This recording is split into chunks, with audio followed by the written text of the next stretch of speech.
Again, I tried, it took 2.5 months. I don't know if I was successful.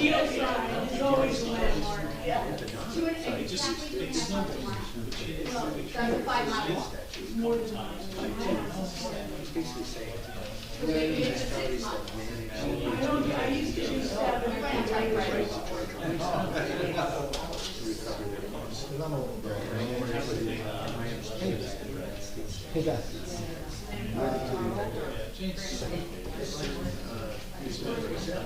But it worked out better anyway, because a lot of that money was on the side. But I'm sorry to my exceptions. I'd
like to call this meeting to order. Pledge allegiance. I pledge allegiance to the flag of the United States of America and to the republic for which it stands, one nation, under God, indivisible, with liberty and justice for all. I wish to announce that the 48-hour notice is required under the Open Public Meetings Act was emailed to the Asbury Park Press, the Co-Star, and the New Co-Star on December the 19th of 2024, that a copy has been placed on the bulletin board in the Borough office and that a copy has been filed with the municipal clerk. As a courtesy to the public, this meeting may be attended via Zoom. If for any reason Zoom fails or is disconnected, the in-person meeting will continue without interruption and action can and will be taken providing that there is an in-person quorum. Mr. Noble excused. Ms. Greenblatt? Here. Mr. Nowicki? Here. Mr. Weber? Here. Mayor Guptesi? Here. Good evening, everyone. I'd like to begin tonight's meeting with a modest change in the agenda. Normally we would move to item 5, workshops, but instead I'm going to make a motion that we move to presentations and bids, so we have an opportunity to address a presentation early in the meeting, and anyone who might be in attendance would have an opportunity to leave after that. So motion to momentarily skip workshops and move to item 6 on the agenda, presentations and bids. Second. Mr. Noble excused. Mr. Nowicki? Ms. Greenblatt? Here. Mr. Nowicki? Yes. Mr. Weber? Yes. Mayor Guptesi? Yes. Okay, and the first item on presentations and bids is a proclamation recognizing former Bradley Beach Elementary School interim superintendent Robert Bob Mahan. And are members of Mr. Mahan's family with us? Would you mind joining us, please, up front? Council? And is Bridget Devane? Not yet, because you'll change the agenda. Oh, okay. Someone want to call it? No, that's okay.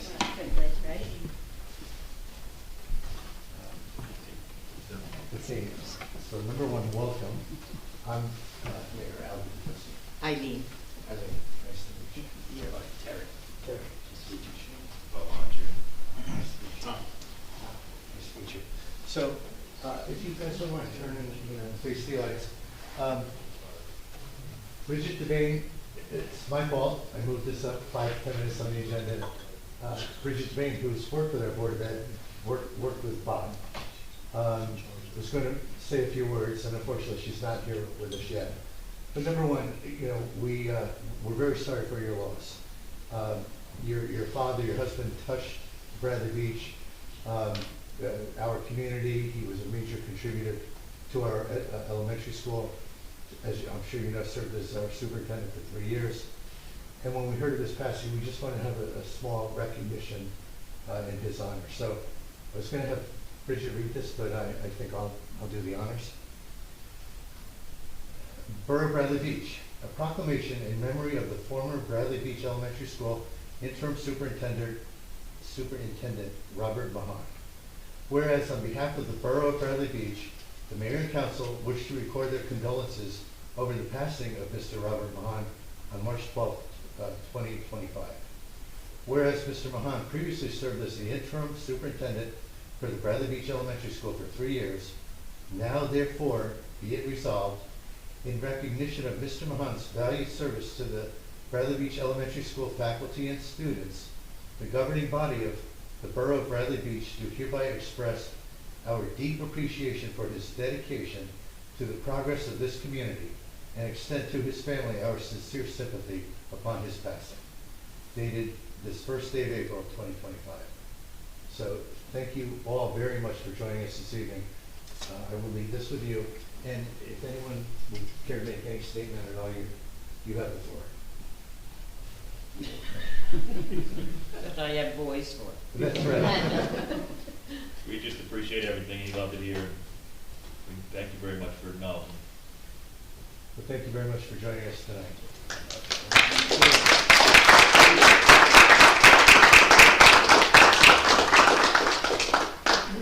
And now you guys are free to leave. Thank you. And John, you can call Bridget.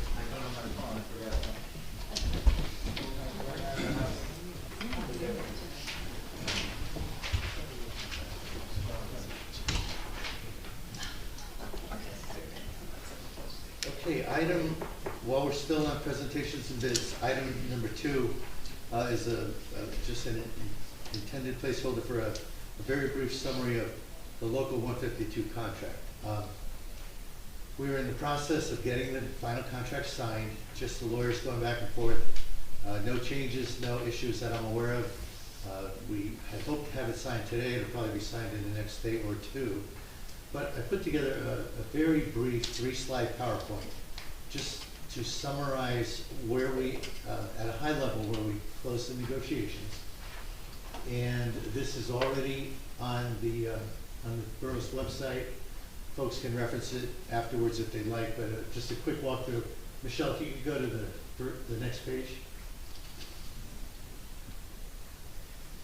Okay, great. I can barely see it from here.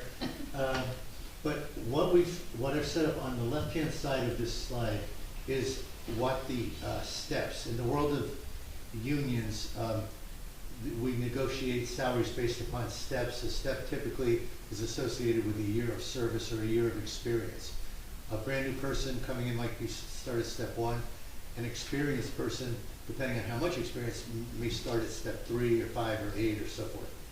And so just for the record, the steps on the left side are broken into 5 categories. The first one with a little red circle on it, I don't know if people can see it, that first column is DPW. There are a couple of other columns for other categories, but I just thought we'd maybe focus on DPW to give folks an idea of how the process worked. In the world of DPW, there's actually 20 steps. I cut them off here, but there is an appendix with the full schedule in the back of this document. So at step 1, the goal going into the negotiation was to make sure that we had a fair and affordable contract established with our union. That was really to say what is market value for the services rendered. And I thought this is the way we approached the establishing of what is fair market value. And it was by looking at the very first step. That's the step where you're coming in off the street. You very likely be compared to what a minimum wage type job might be. And the blue shaded area, light blue shaded, is the old contract periods of time, 2020, 2021, and 2022. The yellowish gold area is 23 through 27. That represents the new contract period. Actually track what minimum wage percentage increases were during that period of time in the middle. And then on the far right side, the two numbers circled there, the one in the middle of the old contract and the one in the middle of the new contract, represent what step one was, $32,000 even. And step two is a little above 41,000. I think it's 41,400. And that is literally multiplying that 32,000, which was the middle step. I'm sorry, it was the step identified in the old contract for step one, but it was it should have represented the midpoint of that contract. So when you compare what the midpoint of the old contract was to the midpoint of the new contract, there was an increase of around 28%. Now that sounds like a lot. If you say, wow, salary in a given step in a given band went up 28%, that's a big number. But Michelle, if you go to the next page. One more, yeah. So what I did is circle for everyone to see. Now the old steps are on the left and the new steps are in blue on the right. And that first set of red circles at the top of the page, those circle the exact same numbers, so 32,000 moving to 41,000 even. So it's not quite, I think the old number was a little over 28, 29%. This actual step is a 28% increase. In the middle range, you can see there was, the step one was a 9,000 increase. Step 8 or so, I'm having trouble reading my own slide, was around a 7,000 something increase. And step 13 is still a lesser increase. What's important to note is, if you look at how those increases track over a 4-year period, the midpoint of the old contract to the midpoint of the new contract, you can see that the increase was, Sean, can you read that? What was it? It's like 5% or so. Hold on. 6.4, 3.4, 2.1. Thank you, stop showing off. Sorry. I do have it in paper now in front of me. So the lowest level, step one, remember that kept pace with minimum wage in the state of New Jersey. Over 4 years, that reflects for the entry-level person an average 6% increase, 6.4%. But at step 8, which is roughly in the middle of a 20-step plan, the average increase over that period was 3.4%. And at the higher pay end of that spectrum, a prior contract, $63,750 at step 14, it increased 5,500, which was an 8.6% overall increase, but on an annual basis, that equated to 2.1%. So, depending on where you were in the step guide, you had a different average rate of increase, but in aggregate, the overall increase was something around 4%, close to 4%. So, just want to give everyone a sense for the mechanics of how this worked. And Michelle, if you go to the next page. These are some high-level references of some of the key points negotiated in the contract. Once we have the contract signed, we'll have some additional data that we can share with the public, and we'll be sure to post that on the website as well. But a quick summary of items where the union, felt the significant terms, were acceptable to them.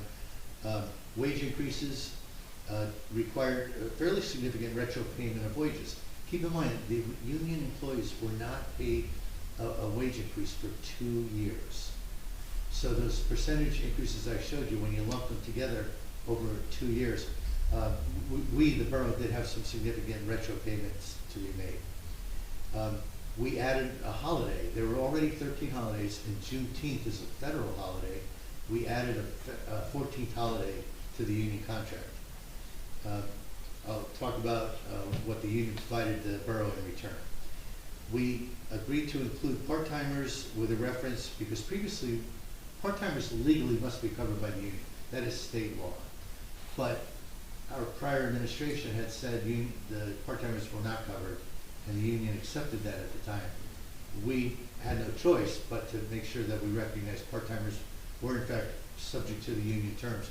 And we agreed that they would receive a minimum of a 2% increase annually. And then sick leave, this was a very significant issue for the union, and I told the union right up front, this was not a point of negotiation. There had been a cap placed on their sick leave of 29 days. And the union can accrue their sick leave in a bank. And they can use that bank for when they're ill, when they missed a day or 2 or 5, or at retirement, they can cash out that bank up to a limit of $15,000. But that 29-day cap ended up capping many people that they weren't even going to be able to reach the $15,000 amount payout. And what was really concerning to me was that bank, the way it used to exist, could be 100 days, could be more.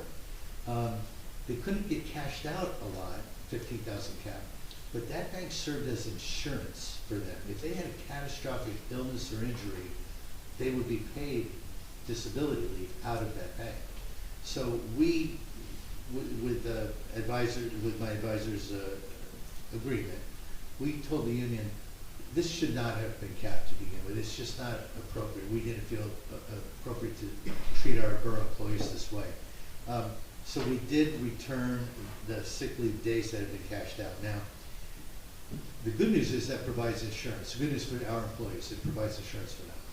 The good news for the borough is we are now able to avoid a use it or lose it mindset that existed within the union.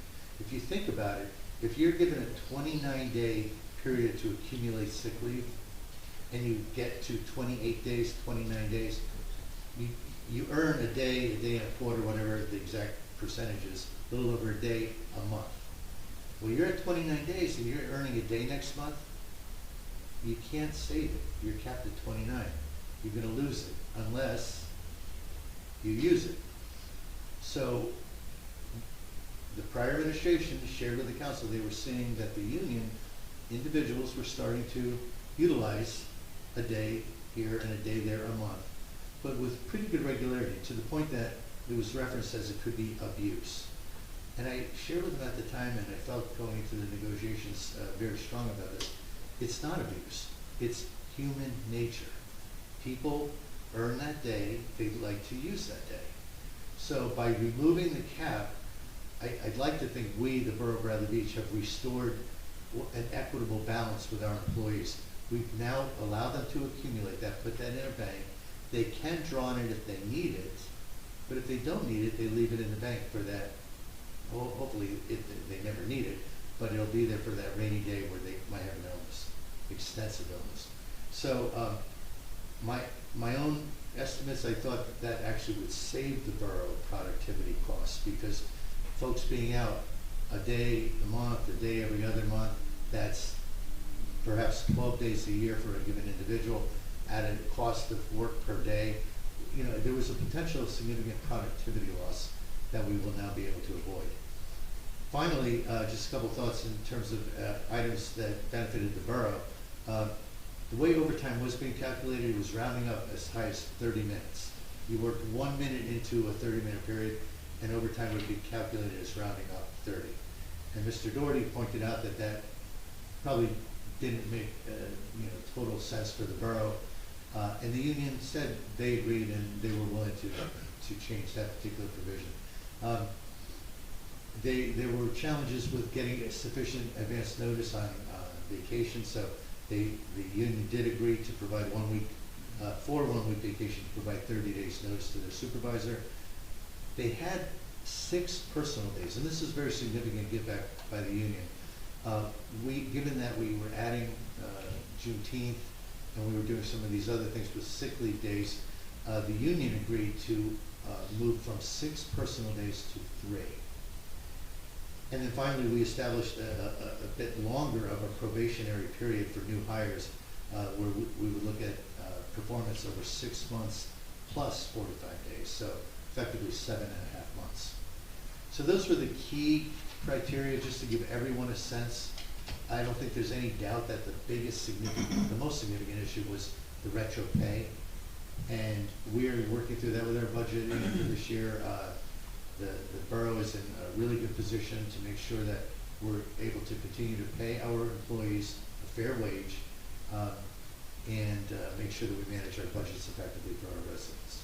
So, want to make sure I took everyone through that. Council, any questions or comments? No, thank you. Okay, when we open it up for public comments and questions, you feel free to address any questions you may have about this as well. Okay, now I'd like to go back to item, I'd like to move forward to item 7, which is the approval of the minutes. I'd like to make a motion that we approve March 18th, 2025 council business meeting minutes. Second. Mr. Noble, excuse, Ms. Greenblatt? Yes. Mr. Nowicki? Yes. Mr. Weber? Yes. Mayor Gubatose? Yes. Now, I would like to go back to item number 5, workshops, and invite Mr. Bennett Matlack to make a presentation for us. Thank you. Just gonna pull up my slides here real quick.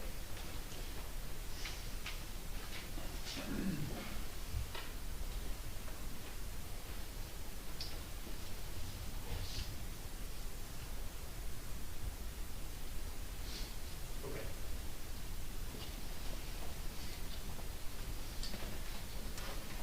Thank you, Mayor and Council. Here today to talk about 2 projects that we're working on. The Recreation Center improvements and the Sylvan Lakes project. The first one I'm going to talk about is the Recreation Center. Here is a color rendering of the improvement plan for the Rec Center.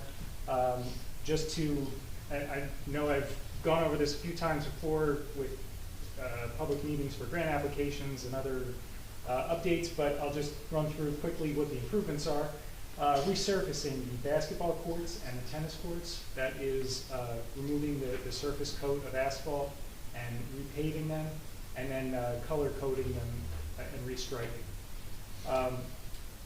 Additionally, the playground is going to be expanded, drainage improvements installed.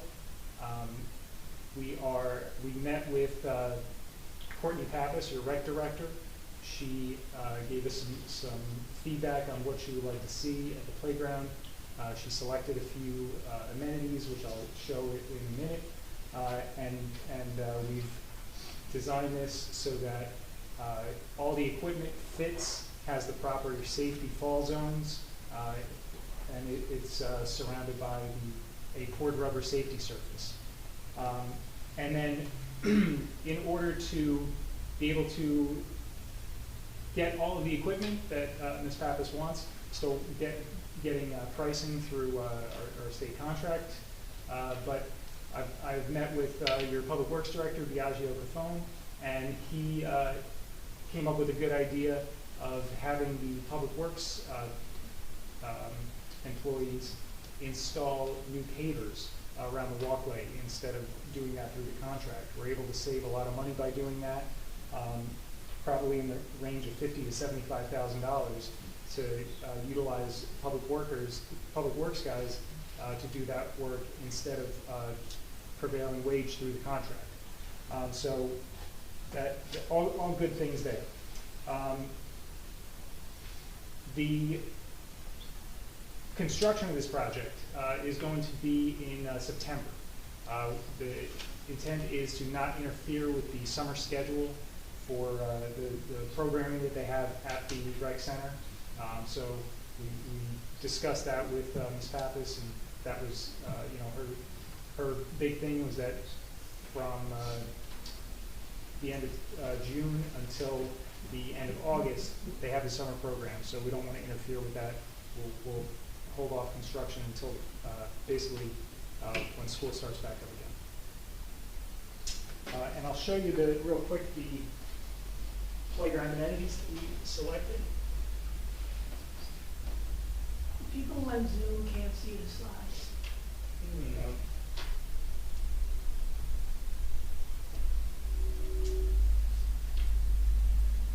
there anything we can do about it going forward? I think Let really me see if I can share the screen here.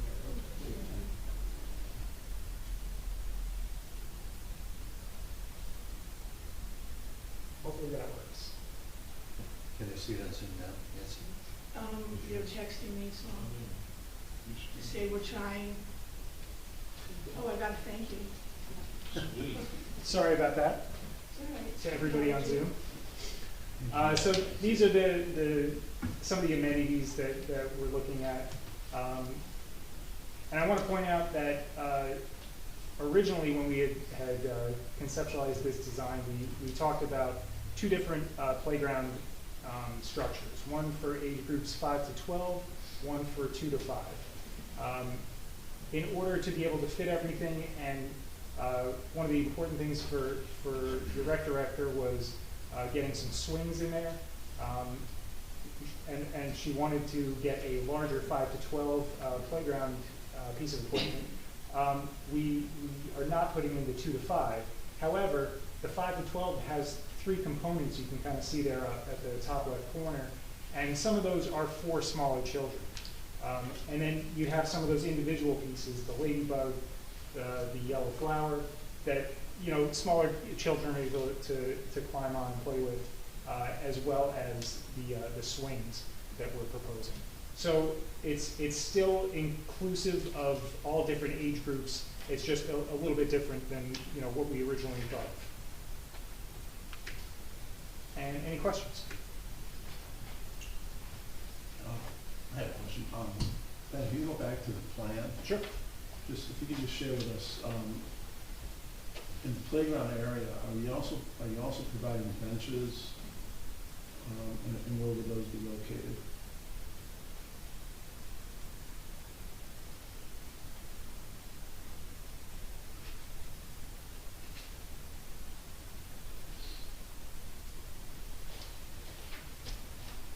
You mentioned expanding that playground, so then you're thinking more, I'm thinking more capacity. Do we have enough benches along there to be able to do, or should we be looking at that as well? Yeah, so the playground area is this L shape right here. We're still leaving a green space, grassed area to have picnic tables or benches in here.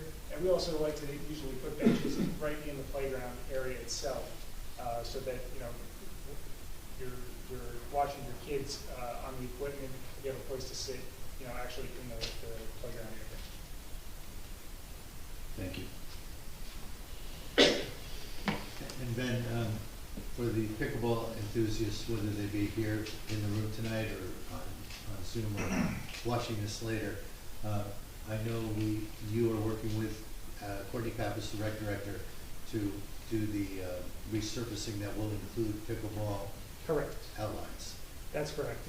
If you see at the bottom of the screen there, that is your tennis court, and which is striped kind of up and down. The horizontal striping courts are the 4 pickleball courts that overlay onto the tennis court. Do others have questions about? The only question I was going to ask is, since I'm a liaison for rec, I understood the discussion about whether this was going to be done before camp or after camp, and I know there's a deadline in using the grant. Yes. Is the deadline the end of September or something? There's a deadline to use one of the grants, which is the end of September.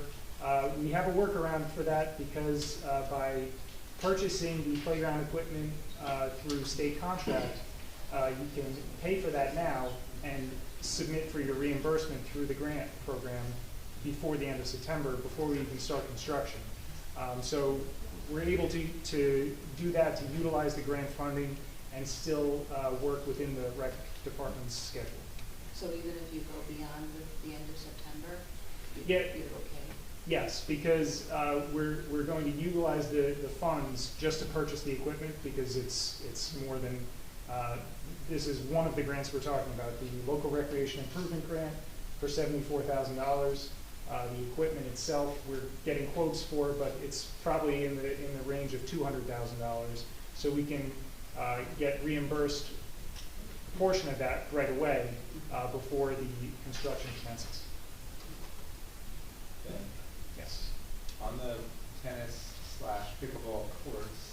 with the overlay like that, does that get confusing, say, for tennis players? Like, I don't really play either, and I would not know if the ball is out or not. You know what I mean? Like, is that, are we gonna get complaints about that? It's a very common thing to have pickleball overlaid on tennis. Currently, the courts right now are set up that way. Okay. They, you know, we can certainly strike for only one or the other, but we're showing it as both to accommodate all the sports. But you know, that's your preference. If you want to only strike for tennis or only strike for pickleball. Well, I'm just not, if you say it's standard and it's doable and like the tennis players know like where the court is, then Yeah. I couldn't figure. A lot of times the striping are different colors. Maybe Okay. you might have white striping for tennis and yellow striping for pickleball. That would make a lot of sense. I guess. Not seeing color. Okay, thanks. Ben, we do know one organization that's not really fond of the pickleball. I do. The U.S. Tennis Association, we went for a grant. They offered a grant program up to, I think it was $20,000 for resurfacing and refencing tennis courts, but they had a strict policy that you cannot strike pickleball on them. So we didn't qualify for that, unfortunately. Thank you for asking. We appreciate did. that. We had a meeting with them on site. They thought it was a good idea, but that was a little caveat that didn't work in our favor. After your second presentation, we're going to open up to public comments, so the public will be able to ask questions of Ben of both of these presentations. Shall you move on to Sylvan Lake then? Yes, thank you. One other comment, Bridget DeBane, you realize that the Mahan family is coming out? I'm sorry we moved them up ahead of you. Just wanted to make sure you knew. And can I ask you one more question? Yes. The recreation sign that's problematic at Main Street, is that being replaced under this grant? That was a kind of a last minute request from Courtney, which we are going, I told her we could get some information about the sign. I think she had one picked out already, and we'll try and incorporate that into this project as funding allows. What's problematic about it? It's, you can't really pull it and it doesn't stay open in order for her to be able to update the information. Yeah, it's a pretty old sign, needs to be updated. I know she had picked out something that was, I think it was an LED sign or something like that. So that's why I asked that, like, an electronic sign, like, would not, I'm concerned that she's picked that out already and we haven't even discussed that.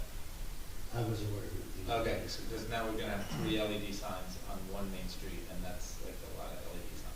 Ben, let's caucus that, you know, Sure. over the week ahead, and we'll talk to Courtney. But we are, as a general rule, we try to avoid LED signs. We Okay. have one at the elementary school, we have one for the fire department. I think we're trying to keep it at 2 if we can. Or counting the school, we have 3 in town already. All right, Sylvan Lake? Yes. So you've probably seen this concept plan before. This was a plan dated September 1st of 2023, prepared by Matrix Engineering for the Sylvan Lake Committee's group that's working on the Sylvan Lake dredging project. I'm showing you this plan just to kind of reiterate that there is an overall plan for Sylvan Lake. The project that I'm working on is kind of one component of Sylvan Lake, but ultimately the main goal is to consider the health of Sylvan Lake, the safety of the lake, and to make sure that, you know, any improvements we do keeps those things in mind. The main reason we're doing the project that we're doing, addressing the failing bulkhead, is because it's failing. It's a safety issue. The borough had to install the snow fence from Madison to Evergreen, just to make sure that people didn't get too close to the bulkhead because it was unstable. There was erosion happening, there is erosion happening. So it's something that needs to be addressed. I had a meeting with the Sylvan Lake Commission. I presented 3 different concept plans to them. I'll just run through briefly what they entail, and then I'll show you the one that they selected. The first one was to continue the retaining wall bulkhead improvement that happened at the Sylvan Lake Park on the east side. It was essentially cutting off the existing wood bulkhead at the water line, having a few feet of grasses and living shoreline, and then the modular block retaining wall behind that. That was concept number 1, and no impacts to Bradley Boulevard, and it's essentially just replacing the bulkhead, but giving a small area for some living shoreline. The second concept we had talked about was doing no bulkhead at all.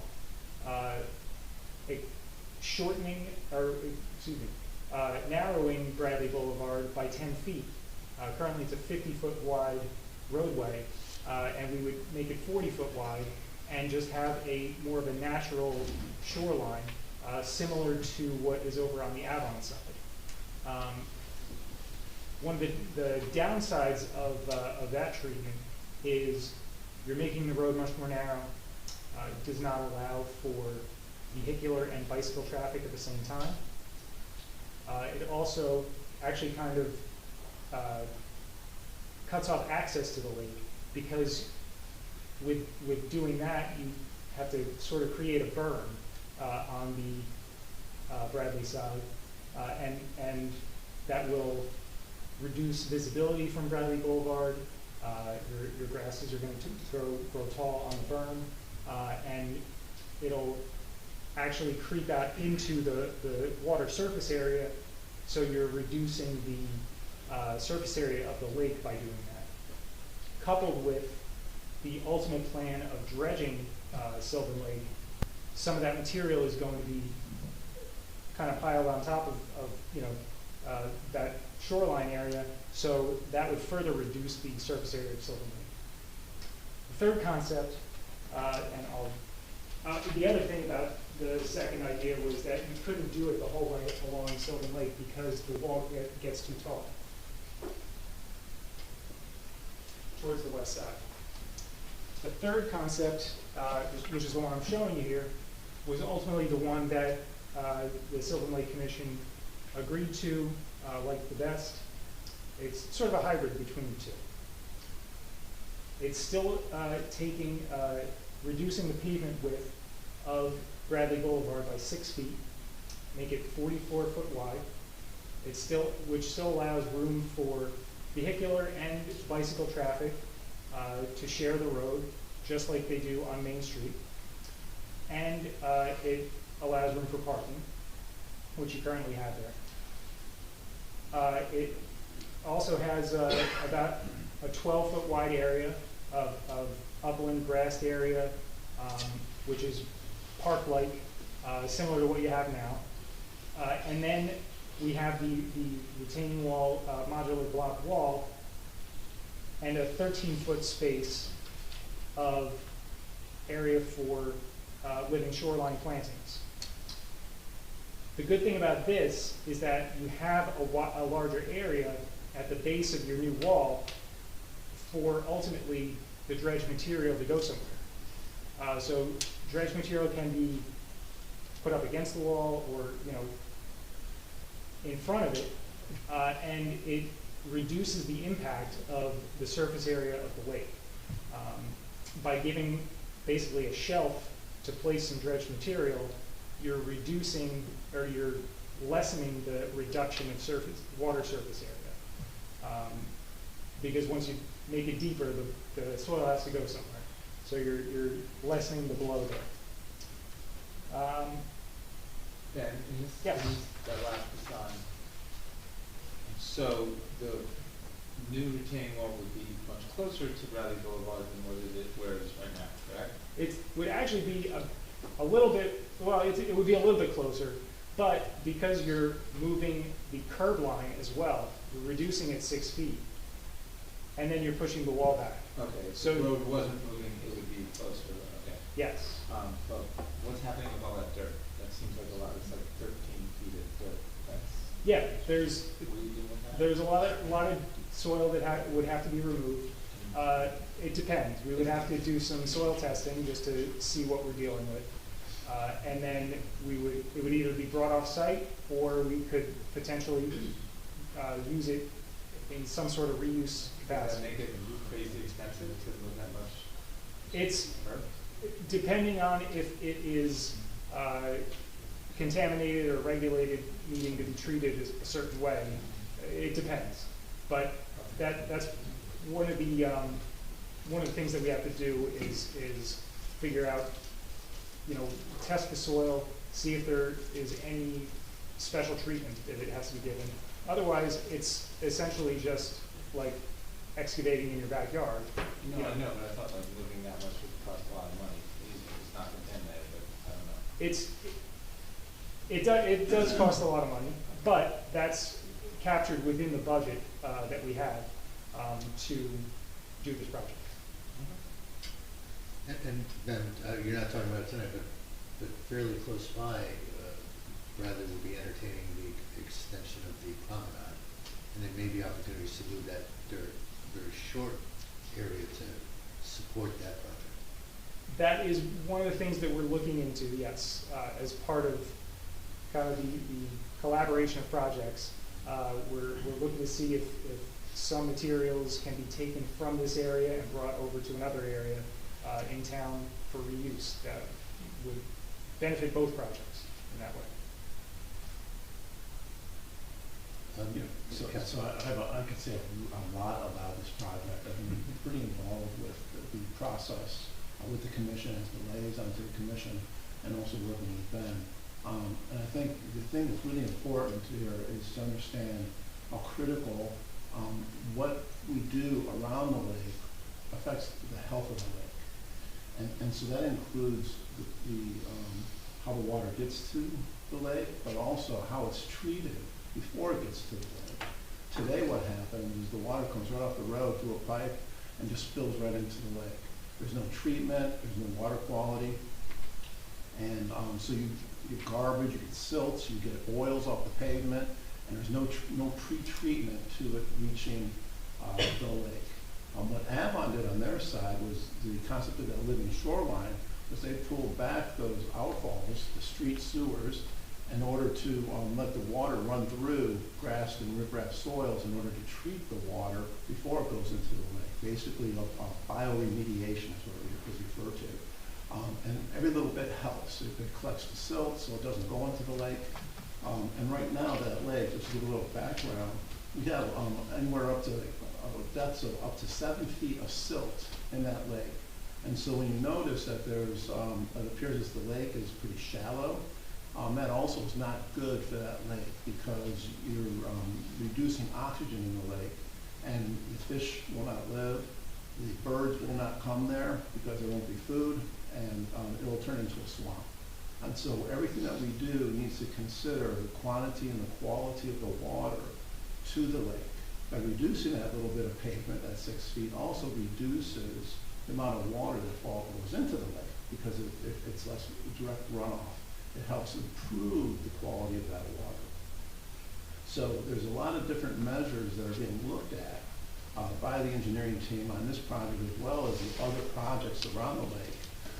How can we improve the water quality and the quantity that goes into the lake and be able to manage a more healthy lake so that we can have that resource for the future.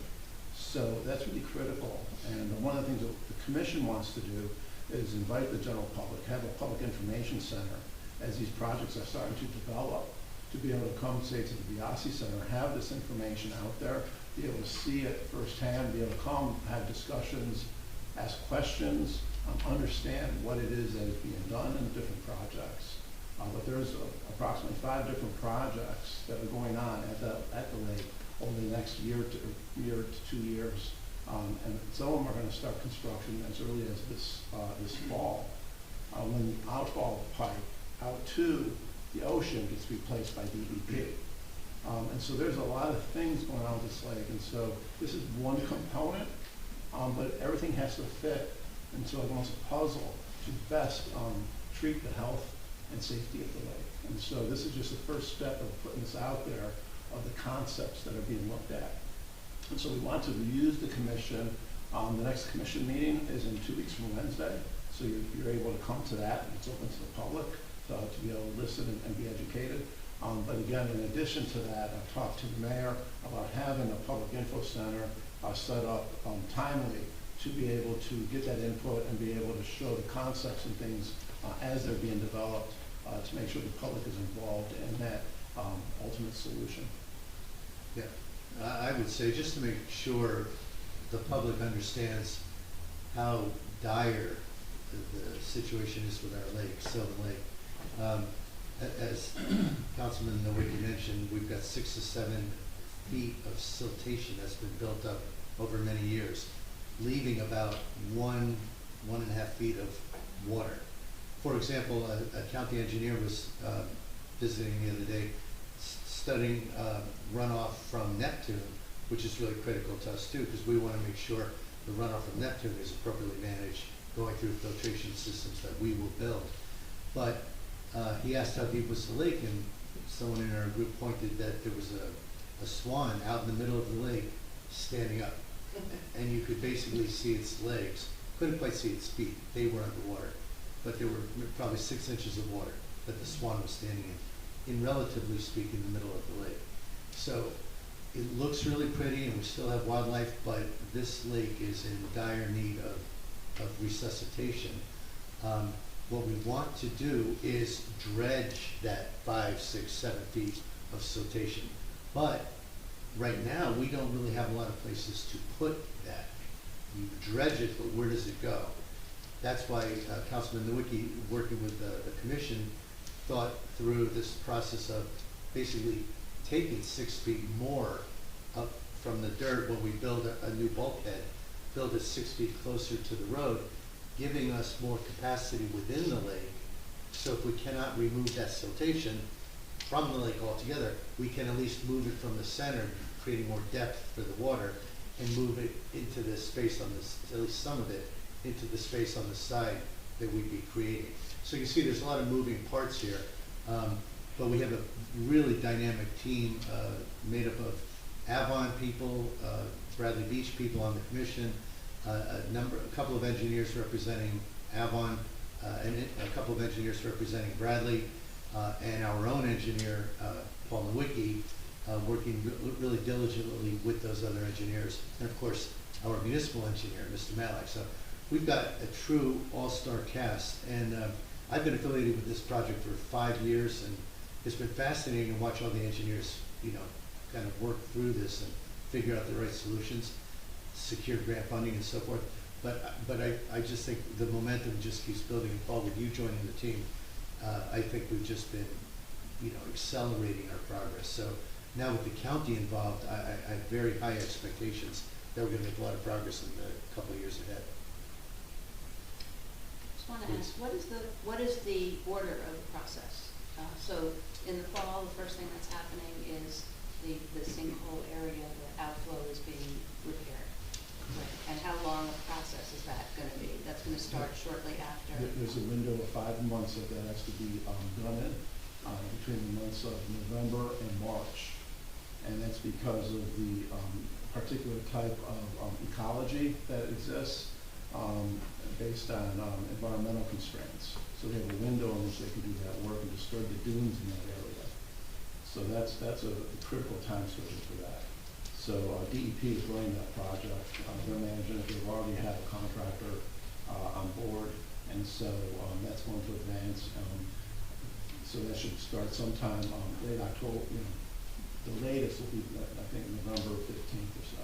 But again, those dates are still in flux. But that's that window. They're trying to go through the federal Fish, Game and Wildlife to see if they can get some ability to move that schedule into October. And they have to do some field sightings and whatnot to see if they can actually advance that in advance in order to do that. That project is really interesting. I could talk all day about this project, but it's really interesting. It was built in the 1960s. It's a wood box that basically carries the water from Sylvan Lake out to the ocean and now falls there. And that box collapsed. So they're gonna be putting back in a new, ductile iron pipe on piles, so they actually have to dig that out, remove it, and then put the pipe in. And the other thing that's really a critical project that we're gonna be working on here as well, that has to get advanced quickly, is the actual gate that controls the water leaving the lake. And that's a critical project because we've only done last year, a measure to temporarily fix that gate was put in place, but that gate is not in any way, does not have any longevity, and there's actually a big risk to potential flooding or failure. So that's something that has to advance here rapidly for, so that's a priority. When it comes to the project that Ben's working on right now, we have the funding from DOT to do that project, which is replacement of the wall from Evergreen to Madison. And so that's a critical piece, and through permitting and everything else, that's probably 6 to 9 months until we get to construction. Yeah, it's probably an early 2026 construction project. This is the bulkhead The area, bulkhead. what you were showing. Yes. Correct. And Yeah. is that also, when does that gate get replaced? So we're looking for the opportunity to possibly do them together, so that we'd have one contractor do that, but we also have the option to be able to separate those. What's gonna drive that is the permitting process is really gonna be critical, of what permits are required for what, and can we do one permit, get it all done, and expedite it. So that's kind of what we're looking to advance at this time. And similar to what he was talking about with the outfall project, where there's some environmental factors that limit your time frame of when you can work on the beach, in the dune area, there could be something similar in the lake area. We just don't know what that is. It would depend on, the DEP's research of what, threatened endangered species might be around there or anything like that. So until we go through the permitting process, we won't know if there's any type of moratorium that we have to adhere to. So there's not a definite schedule yet, but like you said, these are the critical projects. The gate structure is certainly, I think, probably the most important one. And then the bulkhead is probably number 2. And with the bulkhead, we have grant funding that has a clock associated with it. We have to use that money by, I don't have it written down in front of me, but it's sometime in 2026. I want to say it's April 26th. For which The bulkhead? bulkhead project. To award a contract. I think it was April 26th. So do we conceivably see some of this taking place? Well, first of all, I guess one question is, for the outflow, the care of that, which is going to be happening in the fall, winter, is the street getting opened up, Ocean Avenue? No. It's just on No, the it's- east side? The gate is just contained at the opening, and there's a chamber that is like in the parking lot area. There's a parking lot there next to the park, and then there's a separate pipe that goes underneath Ocean Avenue to another chamber. So that had been replaced at some point in time. I don't know exactly when, but that piece is not being touched between the 2 chambers. So, but the gate would be critical, and that's the one we're trying to advance. But the gate's going to come after the outflow? Yes, yes. The outfall is going to happen first. Because that's already designed and ready to go to construction. They're just working on it.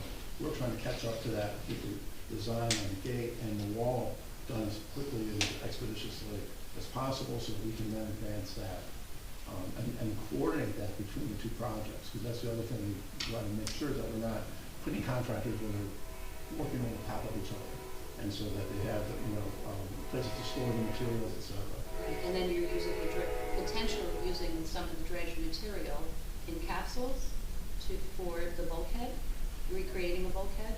That need to be hasn't in been concert? fully determined yet, but that's the idea, is to somehow reutilize that dredged material instead of trying to take it off-site and having to ship it somewhere and dispose of it somewhere, which is sometimes hard to even find a place that will accept it. Reusing it in creative ways, essentially. So that really has to come right on the heels of the bulkhead project. They have to be coordinated, yes. Yes. Or we have to provide a space to be able to put that into the system, to be able to do that, whatever system we need on that wall. But we have the ability to put material in front of the wall for that. I would say, in the interest of time, because Shauna, you probably have a dozen more questions and I don't blame you, but there's so much we still don't know that I want to make sure we had this opportunity to give everybody some exposure to this, but we're going to have to circle back 2 or 3 more, or 5 or 10 more times, especially when we start factoring in the county. So great questions, but in the interest of time, maybe we move forward and then we revisit at subsequent meetings. Sure. But the bottom line to this, there's a lot of moving parts. We've got a lot of really talented people managing it, but it's deceptive because the lake looks beautiful, but it's in a lot of trouble. So we've got a lot of really good people working to fix it. Ben, any other comments before we open it up to the public? Nothing else. Okay, I'd like to make a motion that we open it up to public comments pertaining to the agenda items only. Second. You don't have to It make a is. motion for Yeah, that. we don't have to do that. It's on the It's on the agenda. agenda. Well then, not even listening to the way. I'm opening it up to the public for comments. Anyone interested in commenting? No? Do I have to go up there hill, Yes, right? no, Yeah, you have to. And tell us where you live. I live in Granby Beach. Well, thank you for the second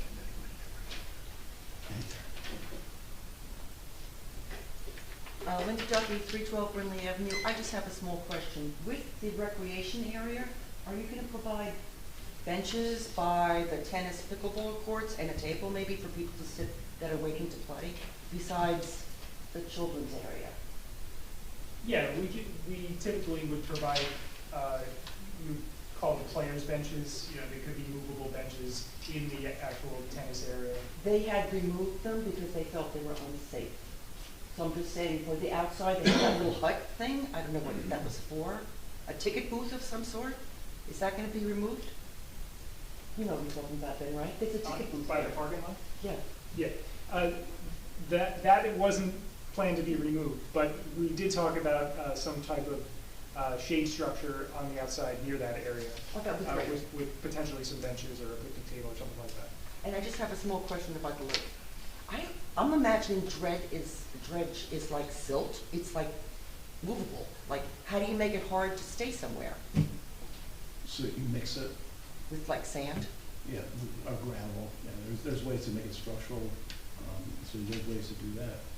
Or you put it inside of a mechanical device like the tubes, and you put it inside the tubes, and you create it, basically, it fills the voids of those tubes. And it dries out? And it dries, yeah. All right, thank you. Well, Nancy?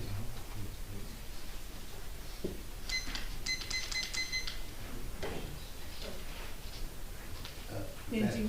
I'm sorry, Nancy, can we get back to Zoom so we can Yes. see?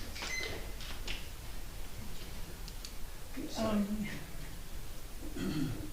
Nancy Meadow, Ocean Bar Condominium Association, regarding the rec center. I've been waiting years. When I will admit that I've not been there in 1 year, so I don't know if this has been remedied.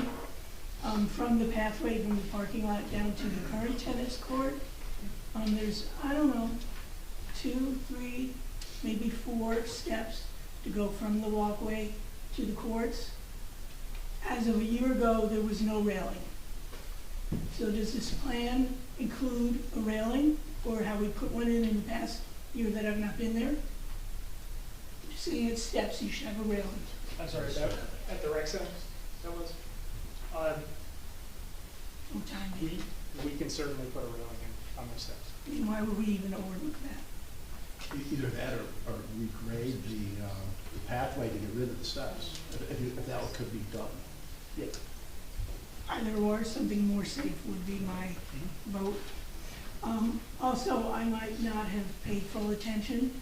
Did the plan for the rec center improvements include anything regarding drainage or regrading of the field? That is phase 2. That's not part of this project. The field isn't going to be touched, but there are drainage improvements to the playground area, which has issues. Okay, so in my little warped head, if we're not, that field's a mess. It's not regulation, it's soggy, it's this, that, and the other thing. So if you're concerned about lines and striping for pickleball, I would just rotate everything, put the playground where the field is, put the basketball court where the playground is, and then on the other, where the basketball court is, make the pickleball court. Because the field is pretty much not usable except for on field day. And the other thing I wonder about is, thank you for bringing up the sign that has been my mission for now almost 2 years in June.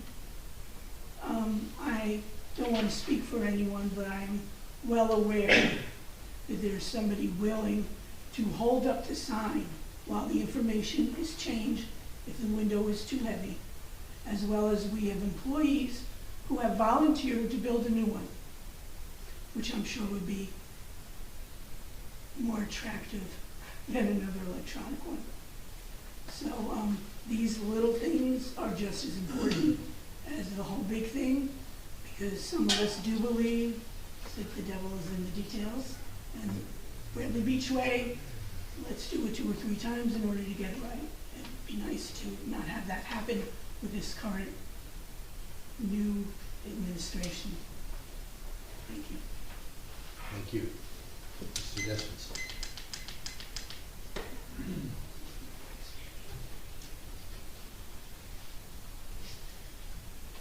Hi, Rich Despens, 600 Third Avenue.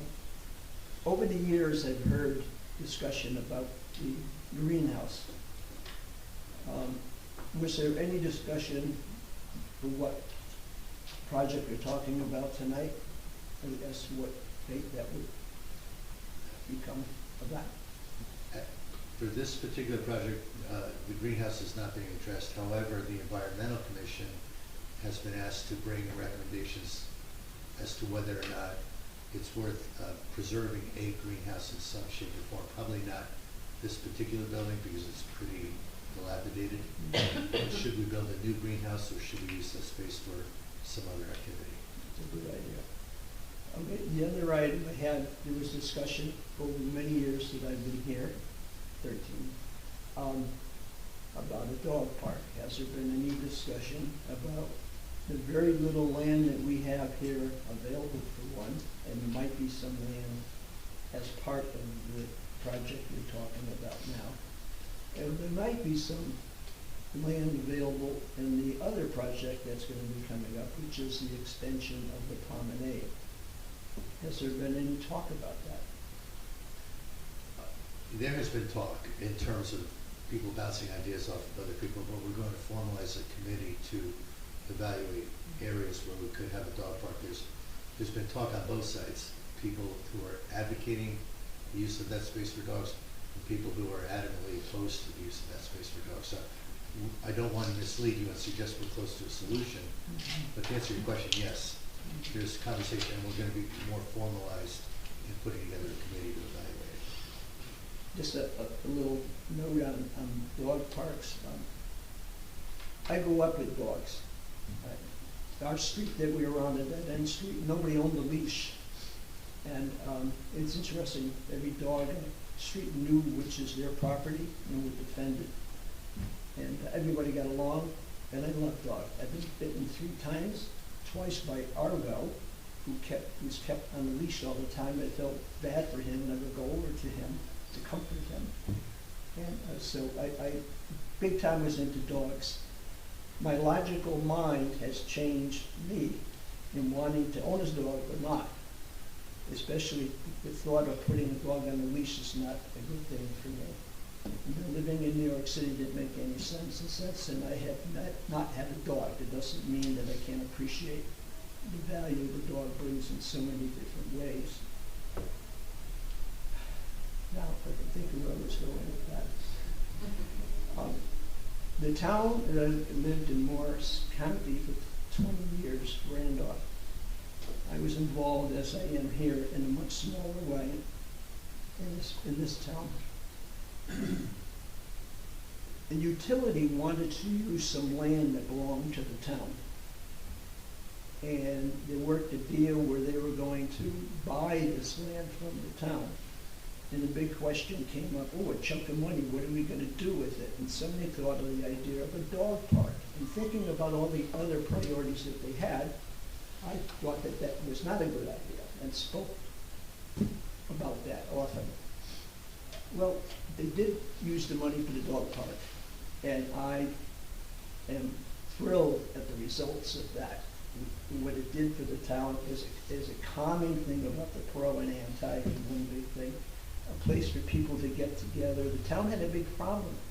Nobody got together in town. They would bring the kids to school, they would go to work and come home, and that was it. It brought people together.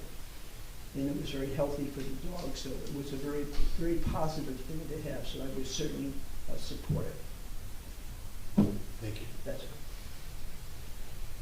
Mr. Klein? Thomas J. Cohen, 612 3rd Avenue. Mr. Malik, on these two projects, does the grant require a public hearing on both of them? No, it does not. It does not, okay. Great. Then the pavers you referenced Public Works working on, are they resetting the existing pavers, or is that going to be all new pavers? They're looking at buying all new papers. All new pavers, okay, great. And then on the pickleball courts, it does look a little bit messy, but based on your overlay, would it be possible to just do away with the tennis court and reconfigure the pickleball courts to get one additional court, so you'd have 5 instead of 6? We can configure the courts however they fit onto, that area. Mm-hmm. It would just be the preference of the council whether they want to eliminate tennis entirely. Okay, and also, painting wise, I like the kitchen to be a different color, so, I understand. we can call people on it, that's, the other thing. On the lake project, of the 3 that you mentioned, what is the price differential? Do you have a price differential on any of these? The different concepts? Yes, 1, 2, 3. I don't have exact dollar figures. The first and the third are essentially are close to the same cost. The second one was less costly because we wouldn't have to put in the block wall, but it would be more grading work. But roughly they're in the same range. But the new curbing and road work, I'm gonna say like Bradley Beach's curbs aren't that great, but Bradley Boulevard has decent curbs that are like modern standard. So we have to rip those out now and then put all new curbs all along that run? Yes. I don't like to spend money twice, but it seems like we already spent money on that. So that was my concern on that, due to the additional costs of the paving. But again, environmentally, we'll see what's more superior and financially beneficial. And then, Mayor, I just had a question about your comment about fair market value.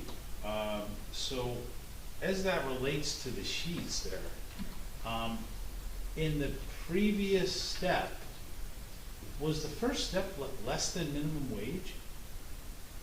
It was, well, keep in mind, at the time it was set, it was not less than minimum wage. It was at a point entering lease negotiations where pretty much, there were 4 or 5 columns, you may recall.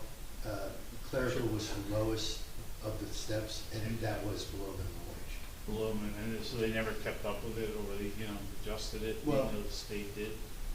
Keep in mind, it was scheduled to end 2022, and at that point, it was probably still slightly above minimum wage.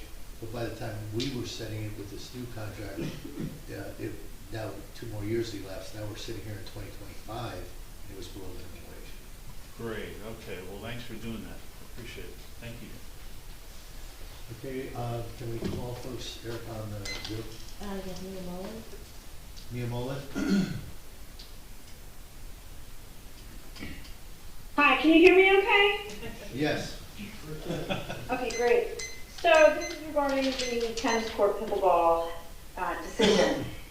I don't know if you've talked to any tennis players, but there is an absolute reason why the USTA said they wouldn't give the grant if there's pickleball lines on the court. The tennis people will not use the tennis court, so why would they give you money or us money if the courts are not going to be used? You might see some kids tooling around, but you're not going to see any people that are serious about the sport of tennis. I am a tennis player, but I've become also a pickleball player now because it's kinder to me in my old age. But it's disappointing that I plan on getting back to tennis, and I don't think, for me to say this, but I don't think we should put the tennis lines on the pickleball courts. It's irritating totally to the tennis player, and pickleball people would be thrilled if there were no tennis lines on there. Pickleball people kind of grew up, if you can even say grow up, because it's a fairly new sport, but they grew up playing on tennis courts. That's really where it all started in people's neighborhoods. So they're used to it. But tennis people do not play on pickleball courts. You can ask any tennis player that. So I don't know if you've done any survey. I don't know if there's any tennis players sitting in the room there. But the USTA kind of proved that point, which is my point. And so getting back to the pickleball, Nancy brought up a good point about resting areas, and I didn't catch all the detail on it, but definitely need benches outside of the courts is a nice thing because pickleball is so popular. People are waiting to play. I'm not sure if there's room for them on the courts. I'm not the best pickleball police person, but they might be intrusive on the game because I know people get a little annoyed when you leave a bag, your personal bag, in between the court. People are always like, can you please move that? So people feel as if they're crowded to begin with. So as far as the closeness of the court. So I guess I would ask you, are we consulting with anybody who knows how to make a pickleball court and paint those lines? TJ brought up a very good point that there should be a difference in lines. I have played on pickleball only courts, and there is a difference in line color for what's called the kitchen. It's an area on the court that when you're playing, you have to keep your eyes on, and it's always good when it's a different color. And I think even if you watch the professional on TV, it is painted in different color lines. So I end my time here with, I strongly emphasize talking to tennis players before you paint those tennis lines. And I wish there was a place to put a tennis court, because it's very sad for many tennis players that pickleball is going to take over and has taken over the space for where there were tennis courts. So when I moved to Bradley Beach, we had a tennis court. It's always been decrepit. I couldn't play on it because the ball bounced in all different directions because the pavement was cracked and coming up off the ground. So I've never been able to use them. I always hoped that we would have a tennis court here. It was exciting to me that there was even an attempt to have a tennis court, but then pickleball quickly took over with those lines. There was no pickleball lines when I came here, and that was only in, I think, 2016. I believe there were no lines on that court, or maybe there were, but it was just a mishmash anyway. Anyway, so I don't know, I guess I would ask, has anybody talked to any tennis players before we make what I would think is a bad mistake, a waste of money, and irritating to the pickleball players? I personally have talked to a handful of tennis players, and I've been overwhelmed by many, many pickleball players just finding out where I live and calling me. So, yes. Now, do we have official guidance? Have tennis players sworn to us that they will never play on our courts? I can't say that. I have had tennis players say, please, keep tennis available to us, and they were saying that knowing that our current courts are shared with pickleball. So, and if we had enough room to have a separate tennis court, we certainly would. I think the path we're on right now is to, preserve both, but we could certainly inquire further. I'm not planning to conduct a formal survey, Ms. Boland, but certainly we can ask if there are tennis players out there, if they're watching the video of the meeting tonight, please let us know if you're willing to play on mixed courts. Because if no one's willing, we could certainly reconsider. Pickleball people will play on a tennis court I know. because they're used to it, but tennis people don't like to play on pickleball. If there was room, and maybe, it's definitely would be more expensive, but between and Nancy even made the suggestions, flip-flop, put the basketball courts with Yeah. where the tennis court is now, it does become more expensive. But if there was any way to preserve a tennis court or find a place to expand to have a tennis court, it would be the perfect town, Bradley Beach, but no town can be perfect. Thank you So- very much, yep. Okay, Ms. Shishis, Eileen? Eileen Shishis? Hear me? Yes. I like the idea of of the recreation center to rehab. Are there any plans to replace that chain link fence that is falling apart with a nicer looking fence? The fence around the tennis courts and along the basketball court, yes. There's a fence that runs along the line of the residences between the rec area and the residences. I don't think we were going to touch that fence because I think that may sort of belong to the private property owners. And also it has vines growing on it, which actually provides a nice visual barrier for the residents to the basketball courts. But the other ones, yes. There is going to be new fence. How about along Memorial Drive?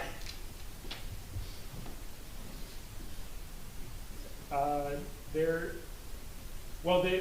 the greenhouse and the rec building between the courts and Memorial Drive. By the baseball field, when you're driving down towards the Public Works building, the fence doesn't look very attractive there.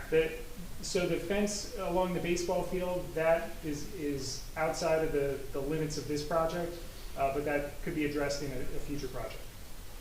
And who is the design expert for all of this? I know, I'm just curious. I mean, do we have design experts for recreational areas like the tennis, like making it a tennis/pickleball center? Or are we just playing, are we just playing checkers with all of this? Thinking we know what we're doing, but we really don't know what we're doing. And I don't mean to be critical, but I have a feeling, and I've been saying this for many years, no Band-Aids on wounds. If you're going to do a job, you do it right. And I agree with Mia as far as a tennis court or a pickleball court, because I don't think the two mix as far as the players. Also, are they going to put shade? Are they going to put any umbrellas or anything like that, pergolas for shade? We did talk to Courtney Pappas about potentially putting a shade structure near the tennis pickleball courts, near the parking lot side. And how aesthetic, I'm sorry, go ahead. So that if the budget allows, we could do something like that. To answer your question from before, yes, my office, I personally have designed several tennis and pickleball courts, both combined and separate. We have a recreation department, a landscape architecture department that designs a lot of recreation centers. We have numerous examples of our projects that the Borough Council has received. So we are qualified to design these improvements.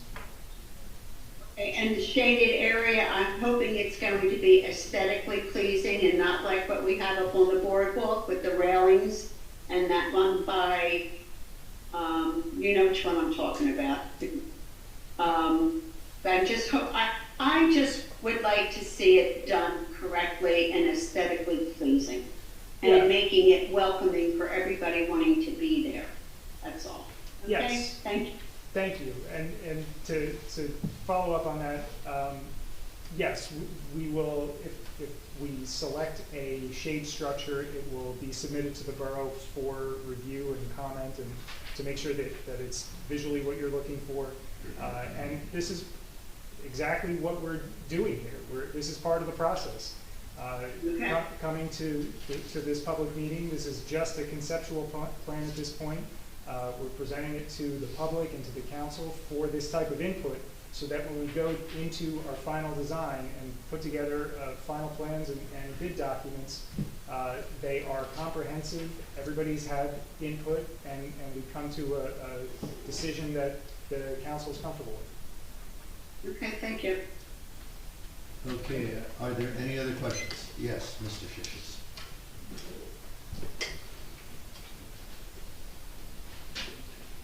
The real tennis player, by the way. I have to. Are you willing to play? There's 112 Fourth Avenue. So, to the point that Mayor was making, I have played tennis since I was a kid, high school, varsity tennis player, played 4 years of varsity tennis at Rutgers, and I'm still playing. I would not play on a court that had to, as a tennis player, I never played pickleball, but I know what, I know how they play, and I know the striping. I would not play on a court that has the pickleball striping on it. That's from a long-time tennis player. It's nice to look at what Belmar has because they have the space. And Matt, being able to carve out the pickleball next to the established tennis courts was ideal. So you had both, but you had the space. So I don't know whether we have the space to do anything that would allow for a separate tennis court and still a pickleball, which doesn't take as much space, but still is required. But that was ideal at Belmar. But they didn't try to stripe the tennis courts, so I played there. But I would not, as a tennis player, long time and continuing, I would not play on a court that had the pickleball striping on it. Ben, we've heard from a limited sample size, but if we can determine that all tennis players universally agree with these sentiments, we probably should reconsider just creating pickleball, I think. That's easy to do because it's just striping, so it's an easy change to make. Is that something that you know? Sean, you could take back to the recreation committee to take a look at, and maybe they could do outreach. Yeah. I guess another question though is do we know that basketball courts are used regularly? Probably more regularly than the tennis court, which apparently is never used. Okay. But we don't know if it's because people have lost interest in tennis or because it's tracked to pickleball, so. Chicken and egg conundrum here. But we will do additional research. Thank you all for highlighting that concern. Since I could never hit a tennis ball onto the court, I did not appreciate that, that perspective. Okay, if there are no further comments from the public, we'll move to item 9 on the agenda, ordinances. There are no introductions, but we do have 3 ordinances for adoption, and for each of those we'll encourage public comment. First is ordinance 2025-11. This is the ordinance amending provisions related to our court fines. Any comment, questions, or any council comments or questions? Okay, I'll make a motion, we open it to the public for any comments or questions. Yes, I make a motion. You did make a motion? Okay, sorry. Okay. Second. I'm gonna keep making motions, sooner or later I'll get it right. You're fine, it's me. You're good. Second? Second. Thank you. Mr. Noble, excuse Ms. Greenblatt? Yes. Mr. Nowicki? Yes. Mr. Weber? Yes. Mayor Guptezi? Yes. Okay, public, any comments or questions regarding the adoption of this ordinance? All the fine, all the fees are going up, people. For the first time in 25 years. Okay, with seeing no comments or questions, I'll make a motion to close public session and adopt ordinance 2025-11. Second. Mr. Noble, excuse Ms. Greenblatt? Yes. Mr. Nowicki? Yes. Mr. Weber? Yes. Mayor Guptezi? Yes. Okay, I'd like to make a motion that we open open up the public for questions and comments regarding ordinance 2025-12, which is ordinance to exceed the municipal budget appropriation limits and to establish a cap bank. Are there any questions or comments?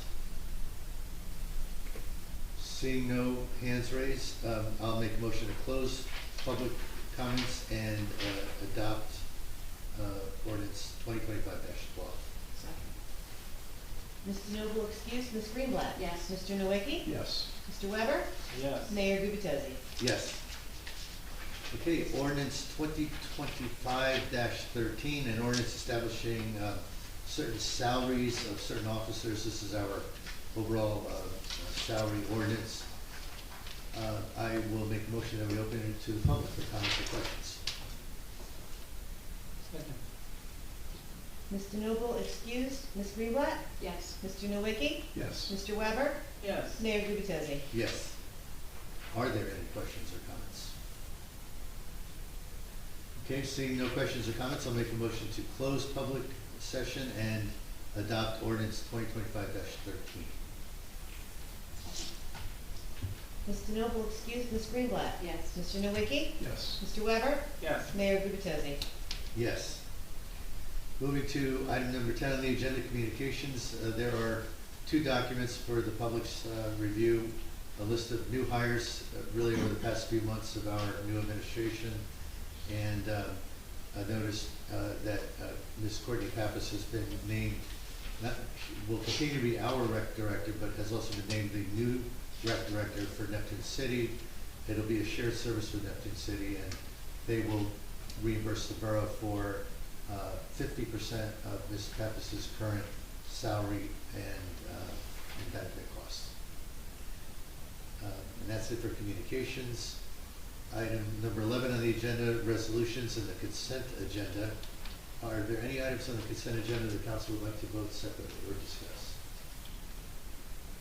Okay, I will make a motion that we adopt or that we approve consent agenda resolutions 136, 2025-136 through 2025-137. Second. Mr. Noble excused, Ms. Greenblatt. Yes. Mr. Nowicki. Yes. Mr. Weber. Yes. Mayor Gubitosi. Yes. Okay, moving to individual resolutions. The first is 2025-127, appointing Matthew Doherty as the borough administrator. Having a little deja vu here or something. I'd like to make a motion. Wait, is this an April Fool's? I'd like to make a motion that we adopt 2025-127, appointing Matthew Doherty as the borough administrator. Second. Mr. Noble excused, Ms. Greenblatt. Yes. Mr. Nowicki. Yes. Mr. Weber. Yes. Mayor Gubitosi. I am very excited that Mr. Doherty will remain with us, and I vote a resounding yes. Thank you, Matt.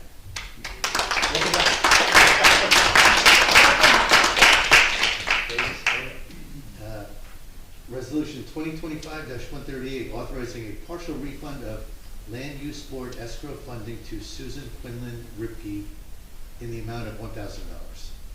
I make a motion that we approve this resolution. Second.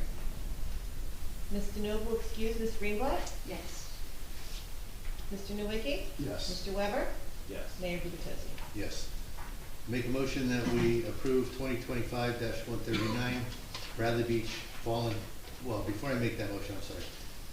Let me open 2025-139, Bradley Beach Fallen Hero eligibility criteria. Let me just give the opportunity to the council to question or comment. I would just say, thank you for hearing us, when this was brought forward, and I thought that the comments were incorporated, so thank you. Okay, and if no further comments, I'll make a motion that we approve 2025-139, the Bradley Beach Fallen Hero eligibility criteria. Mr. Noble excused, Ms. Greenblatt. Yes. Mr. Nowicki. Yes. Mr. Weber. Yes. Mayor Gubitosi. Yes. Are there any questions or comments related to 2025-140, the bill list for April 1st? Mayor, if I may just highlight one issue on the bill list which may look a little confusing. There is a charge for $1,189.59 and it comes up as Canine Officer Blanket. Checked with our chief of police. I can assure you that this is not a blanket for a canine officer. This is a blanket purchase order for the Hungry Puppy Corporation, where we purchased items, food, and other supplies for the dog. So even though it says blanket, it's not actually a blanket, it's a blanket purchase order. Thank you for that clarification. I did actually have a question. At 25-00441 Lake Terrace for $9,410, was that a problem? It was page 4 of the PDF. Which one did you say again? I guess for informational purposes. Lake Terrace, $9,410, and I just wondered if that was a repair, if that was a problem.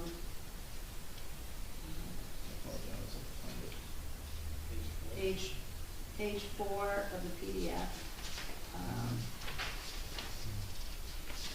Lake Terrace. It's the third page. Engineering. Oh, gotcha. Yes. This was engineering that was done, so Borough Engineer.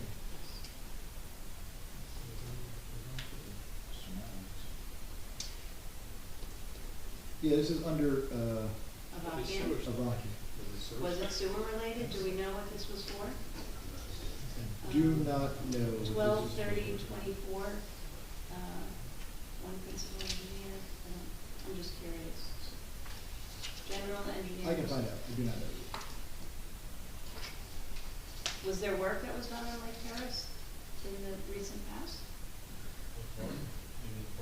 Park, yes. By Avakian? I would say last year.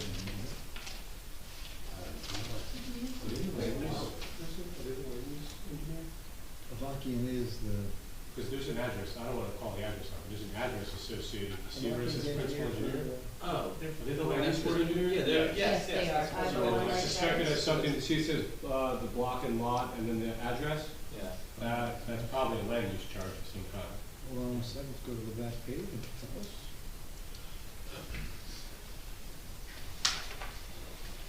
Yeah, so you put the address for what application, that was an application to the Okay. board, the address, so. I think they even have an application number there on the top. Do you see it? B7L2? That's the block and lot, but the next line up, there's an application number. Right, It's 2207, right. Okay, 2207. okay, I was just curious. I know there was compliance issues on this application, and it was reviewed again last year, so I was on the email. Yes, So and I all don't want to discuss, privilege, I don't want to discuss further than that, but I know that this was taken a look at because there was compliance issues with it. The So Greg, it might relate to that. if this is a land use board professional's charge, then it shouldn't be on our bill list, right? I don't know if it was related specifically to the application or enforcing the compliance when it was built. I'm gonna make a motion that we remove, we remove this item from our vote to approve the bill list, just to temporarily review and better understand what the charge is related to. Second? Mr. Noble excused, Ms. Greenblatt? Yes. Mr. Nowicki? Yes. Mr. Weber? Yes. Mayor Gubatose? Yes. And Matt, let's just make the follow-up to find out what this is. No, we'll do.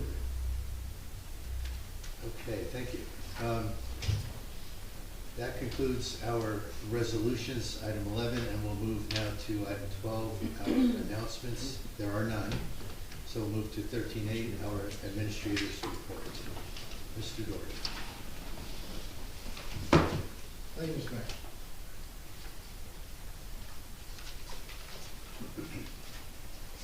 And Mayor and Council, thank you for having me back. I'm glad I didn't say anything negative last time I was here. Quite embarrassing. One of the things that the mayor mentioned before was the finalized agreement with Local 152. The retro payments that the mayor referenced will all be paid out at the next pay period, which is April 15th. I can tell you that having those retro payments done, having the contract settled, has been a tremendous boost to the morale of the employees who are part of that bargaining unit, both at the Department of Public Works in this building and in other buildings as well. As the mayor mentioned, we do have some new folks that joined us. One of them, Tiffany, is the new person who's going to be working at the front desk, at the front window. So I ask everyone to be gentle with her. This is her first time working here, and I'm sure a lot of you are going to see her. The next, as the mayor mentioned, we have someone new working in the court. This is Patricia. She's the part-time violations clerk, and I'm sure that no one in this room will ever see her because no one in this room ever gets any violations. But those are two great new additions to the team. I recently toured the Township of Neptune Sewer Authority. That's where the flow from Bradley Beach, along with other towns like Avon, goes.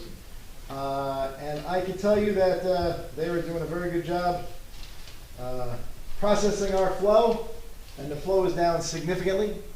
Just to give an idea, that the flow in January of 2024 was 29,492,000 gallons of flow out of this tank. That's about 6,700 gallons per resident. This year, that number is down to 11,382,000. The reason why is because there was a repair to a pipe that was leaking, and all that flow was going out to Neptune and being processed and paid for by the residents here in Bradley Beach. So there is a movement afoot, and Councilwoman Greenblatt has really led the charge to continue to improve the rest of the sewer lines throughout town by engaging with Suburban Engineer. And I can tell you, one of the things that Suburban Engineer has brought to the table because of Councilwoman Greenblatt is a program where we will be able to acquire about $6 million in grant money. It's called Forgivable Principal, but essentially it's grant money from the New Jersey State Infrastructure Bank, which is under the Department of Environmental Protection. It's going to be a multi-year project, but I can tell you that between the grant money and the money that we'll have to bond for through the sewer authority, the sewer utility, you can see the savings that will occur as we continue to make improvements and put in modern sewer lines as opposed to the old clay pipes held together with oakum that are much older than anyone in this room. So kudos to Councilwoman Greenblatt. I don't think there's any council member who's ever been in a position for 3 months and found $6 million for her town. That's remarkable. And lastly, shared services. As the mayor mentioned, we are now engaged in a shared service with recreation, sharing recreation services with Neptune City, which is going to be a great benefit to them, great benefit to us, both financially, but also just more children playing together, benefits the community overall. But we also had a great meeting with the Bradley Beach Elementary School about shared services with them as well. Because whether your tax dollars are going to Borough Hall here or going to the elementary school, wherever we can be more efficient and effective and save those tax dollars and stretch them as far as we can, we're going to look at every opportunity. So we're going to start engaging more with the Belmar Elementary School at the mayor's directive to work with them on whatever shared services we can come up with. Some of them may be as benign as information technology, or more robust as Department of Public Works. So, that's all for me. If anyone does have any questions on flow, I am now an expert on the flow coming out of your town. They said there's only one place that it's up, Mayor, and that's Borough Hall. Since I started working here, they said the flow's up. Yes, sir. Did you just say Belmar or Neptune City? I thought you talked about both towns. For the schools. Bradley Beach, I'm sorry, Bradley Beach. But sharing with what other town? Neptune City. Neptune City for recreation, Right. and Bradley Beach for the school. Our elementary school. But you had mentioned a You shared said service. something about Belmar, so I Yeah, threw you it off. mentioned Belmar and a shared service potentially with another school district. No, with our school district in Bradley Beach, sorry. I confused Belmar and Bradley Beach. It's happened multiple times this week. I don't Now, know. who are we, sorry, I'm missing something. Who are we sharing with in Bradley Beach with the school? Okay, just to add clarity, we met yesterday with Dr. Heidelberg and BJ Franks, and they laid out a pretty broad agenda of, hey, are there any opportunities for us to mutually benefit through any form of shared services? A couple, our DPW department, represented by Biagio Capone, said we could very easily help them if they needed it, for example, with lawn maintenance, cutting grass, because our DPW crew has a routine, we go around town, in his words, to stop one more time, it's not a big deal, doesn't require overtime. It's the way it used to be before. Correct, so, Cutting this, so. lawn. Okay, but, got it. Right, so right now the school has a private contractor, so they can save money, maybe pay us a little bit for it as well. Information technology, they have someone there full-time, we have a contractor, so there's opportunities for us to share services when we can. May I suggest snow plowing as well? Well, you may, but that is actually an area where we think the opportunity to share services is fairly unlikely. And the reason being, whereas lawn maintenance is a very routine, scheduled event that they can plan for, when snow hits, all hands on deck to clear our streets to do our work, and unlikely that we'd have the capacity to take on their additional stuff. So, Interesting, because we used to. Yeah. You know, what happened is, in the middle of January, the borough administrator here called up the school and said, we're not gonna remove your snow anymore. No warning and no, yes, that exactly happened. Since I've been on, I was the liaison to the school board at the time, probably 2018 or something, so that's why I just always said, yeah, it'd be great if we could share services within our own town. So glad you're looking at the grass cutting, if snow is a possibility, great. If it's not, that's fine. It used to be that way. So. yeah, back to your point, Matt, wherever we all think in terms of taxpayer dollars, in terms of our real estate taxes, almost half of your tax bill goes to the school. 40% goes to the school, 40% goes to the municipality, 20% goes to the county. That other 40% that goes to school, if we can help them with their spend, we're collectively helping you, our taxpayers, us, our taxpayers. So we're going to look at all opportunities to reduce resident spend. So that's a good example. Thank you. Thank you, thank you. Okay, with that said, we are through with the administrative report and on to 13B, mayor and council reports. Let me ask Mr. Councilman Nowicki to start. Thank you. Start with the police department activities. On March 17th, an individual was arrested and charged with burglary and theft of a motor vehicle. The motor vehicle was taken on November 17th from the 200 block of Newark Avenue. The vehicle was recovered and a short time later by patrol officers in Asbury Park. A thorough investigation by Detective Gregory Pansa led to the identification of the suspect, and as a result, warrant complaints were endorsed, charging him with burglary and theft. He was ultimately arrested under warrant by the Newark Police Department on March 17th. The police department urges all residents to please remove their key fobs and keys from their vehicle. I know I'm guilty of leaving my fob in my little cup there. What kind of car do you have, really? But I leave it there when I'm driving. I remove it. But it's very important to not leave your fobs in your car, because this is what happens. Also, the police department also answered several calls for service and investigated 2 motor vehicle accidents between March 10th and March 31st. Moving on to the fire department. For the month ending March 31st, the fire department responded to 6 day calls and 4 night calls for a total of 10 calls. 1 was a structure fire, 2 were fire alarm activations, 1 was a burning odor, and 1 was a motor vehicle accident. 1 was a carbon monoxide alarm, and 4 were cover assignments for Asbury Park Fire Department. The department conducted 2 trainings, 1 training for vehicle entrapment, extrication, and 1 mutual and training with the Asbury Park Fire Department. There were no requests for mutual aid from other fire departments. Our department fulfilled 100% of our assignments for this operational period, and I'm happy to report two probationary firefighters are enrolled in the Summer Fire Academy class. We are still looking for volunteers for the fire department and offer training for qualified individuals.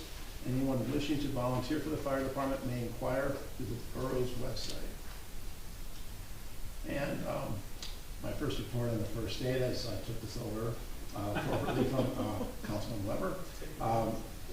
For the operational period ending April 1st, the squad responded to 6 day calls and 5 night calls for a total of 11 calls. 8 were for medical, 3 were fire calls. The squad requested no mutual aid for this operational period. The squad fulfilled 100% of their assignments for this operational period. We are still looking for volunteers for the first aid squad. We offer free training for qualified individuals. Anyone wishing to volunteer for the first aid squad applications can be found on the borough's website. We are now accepting applications also for our cadet program. That's for young people 16 to 18 years of age who are interested in serving the community. And the last one would be the Sylvan Lake. We spoke a lot about that, but again, just to remind everybody, as I said earlier, 2 weeks from Wednesday on the, I believe that's the 19th, there will be a Sylvan Lake meeting. So it would be the 16th. And that's my report. Very good, thank you, Councilman. Councilwoman Green.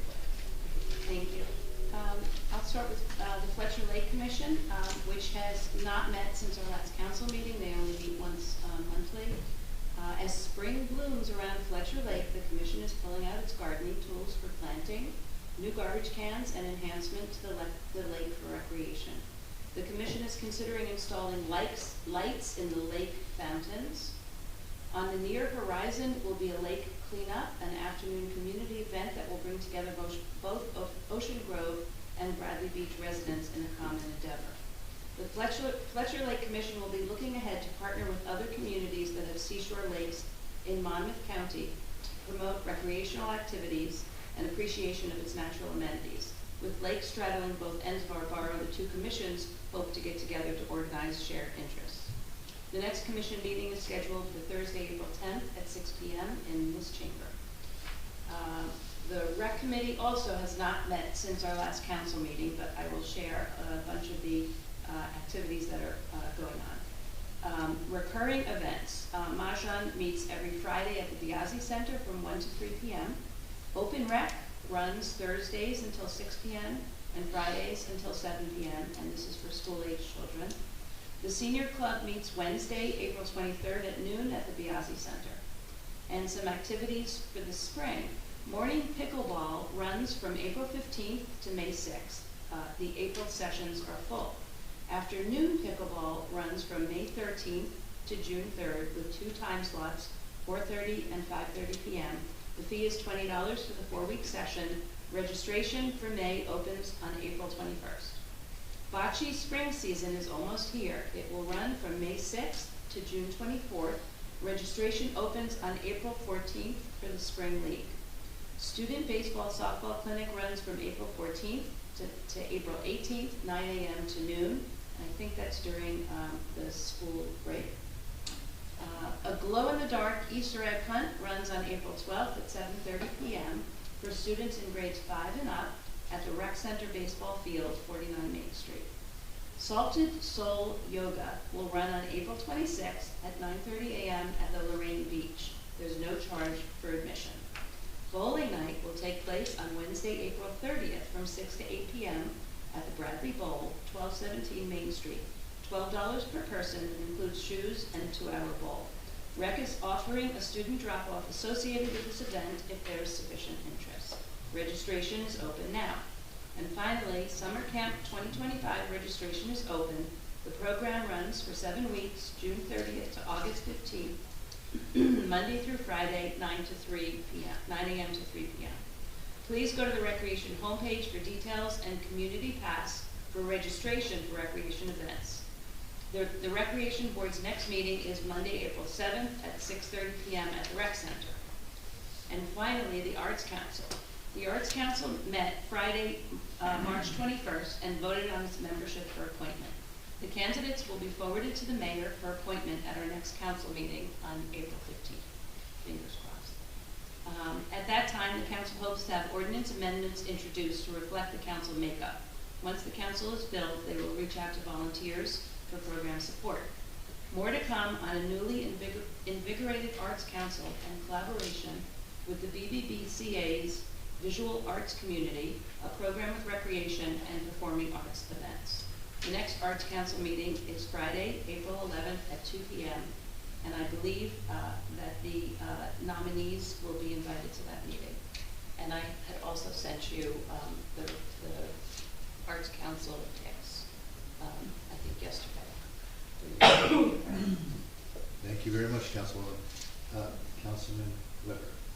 All right, so we're going to talk about bulk trash, and the reason for that is we've been informed that the borough spent $20,000 last year getting rid of bulk trash. That's just the tipping fees to dump it, just so everybody knows it's more expensive to get rid of a ton of bulk trash than regular household trash. And that doesn't include staff time, wages, anything like that. Doesn't even include the dumpster, because we own the dumpster. So we took in only a fraction of that, $20,000 in bulk sticker fees. So we are looking to do some changes. We will probably be discussing in a future time. Could be raising the bulk sticker fees. It could be changing the amount of bulk that people are allowed to bring down to the DPW yard. Could be both of those things, but we will be talking about that and bringing that in the future. Some other stuff that DPW has been busy with, you've probably seen there's new concrete pads at Evergreen and Cliff. These are to accommodate new handicap showers, which will be there. They're actually already underway at Evergreen, building a new handicap shower. DPW built a second storage container for the lifeguard equipment. They have to figure out where to put that, but we're busy with that. And we're going to get a new gas and diesel tanks at the DPW yard. The old ones, they're old, they're in bad shape, so good to replace them.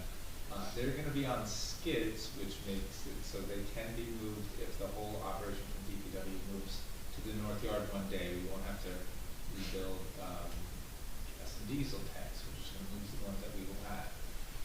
DPW built 2 new storage areas on the beach, or I don't know if this is they built or they're going to build, but new storage places for the police and for first aid. My understanding this is going to be on the Evergreen Beach, where that part was surrounded by like 3 dunes on 3 sides. So there's going to be some new places for police and first aid storage there. And in the summer, there's going to be some changes on the crosswalks. We're going to have, I love this, I want this. It's going to be like a crosswalk going across Ocean Ave. There's going to be traffic cones in the beginning of the crosswalk when you first step off the sidewalk.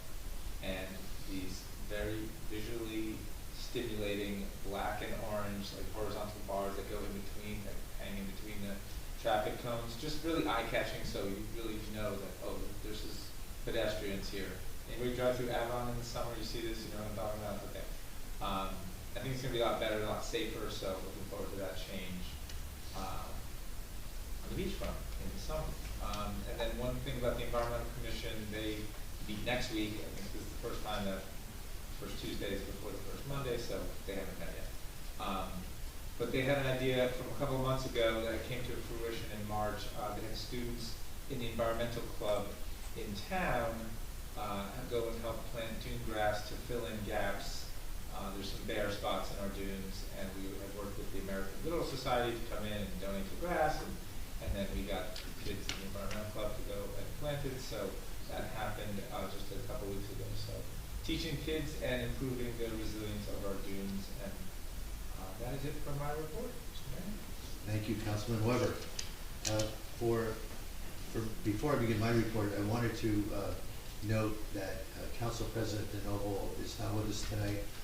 Her mother passed away overnight yesterday. TJ, thank you for being with us, but understandably, Council President could not join us tonight, but her family and the challenges that they face are in our prayers. For my report, I have a wonderful announcement to make. We received yesterday our 2023 audit. So we are the audit report. So we are in early stages of 2025. It truly came down to the wire. I think the 31st was our deadline to get this.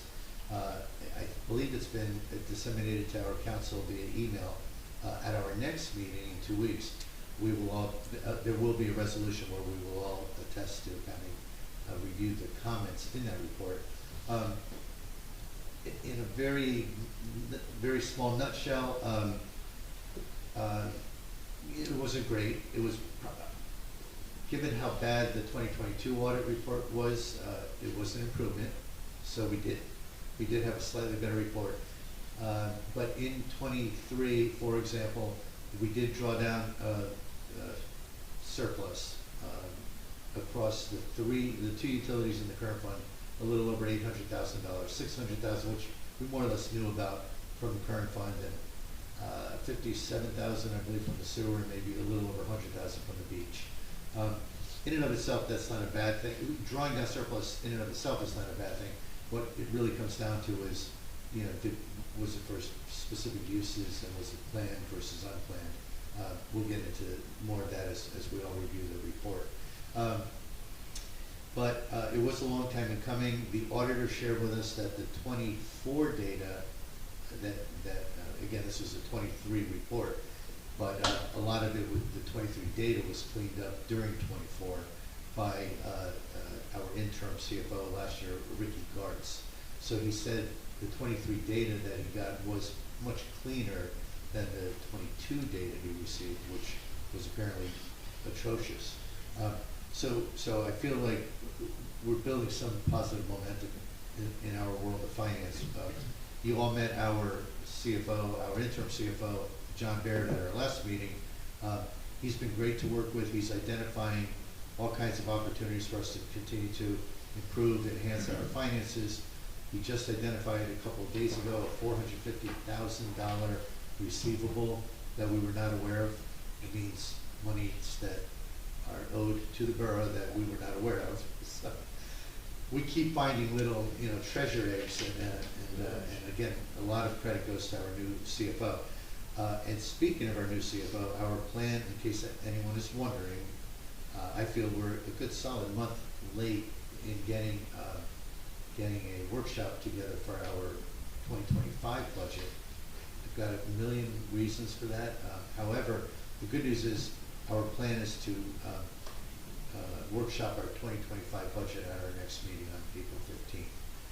April 15th will probably be a long meeting. That alone is a fairly extensive process to make sure that information is shared with the public has a chance to ask questions.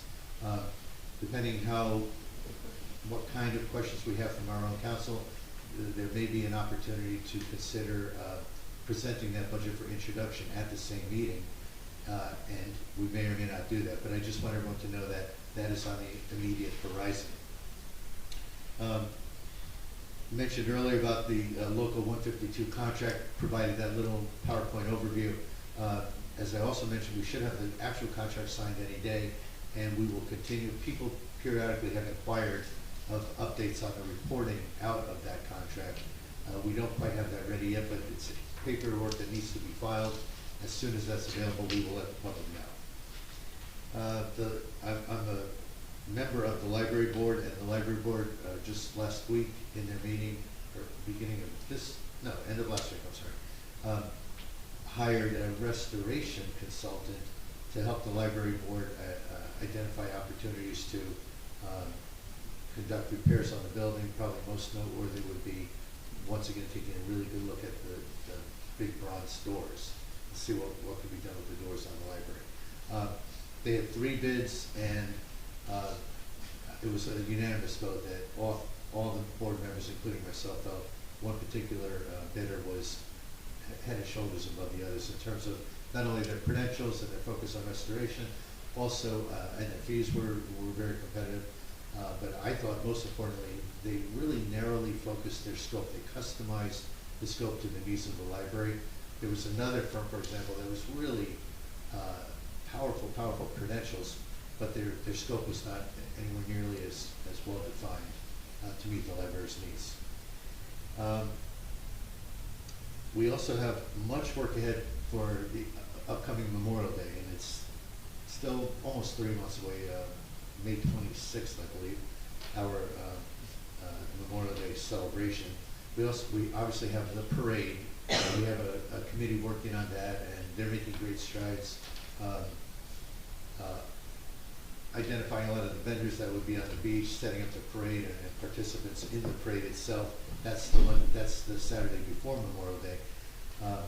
We also have we've talked about this before. Host Compliance is the entity that will monitor our short-term rentals. We'd like that in place by Memorial Day. We're having weekly meetings with myself, Mr. Doherty, and our other members of the administration to make sure we have that up and running, have taxes collected for the 3% of those fees as well.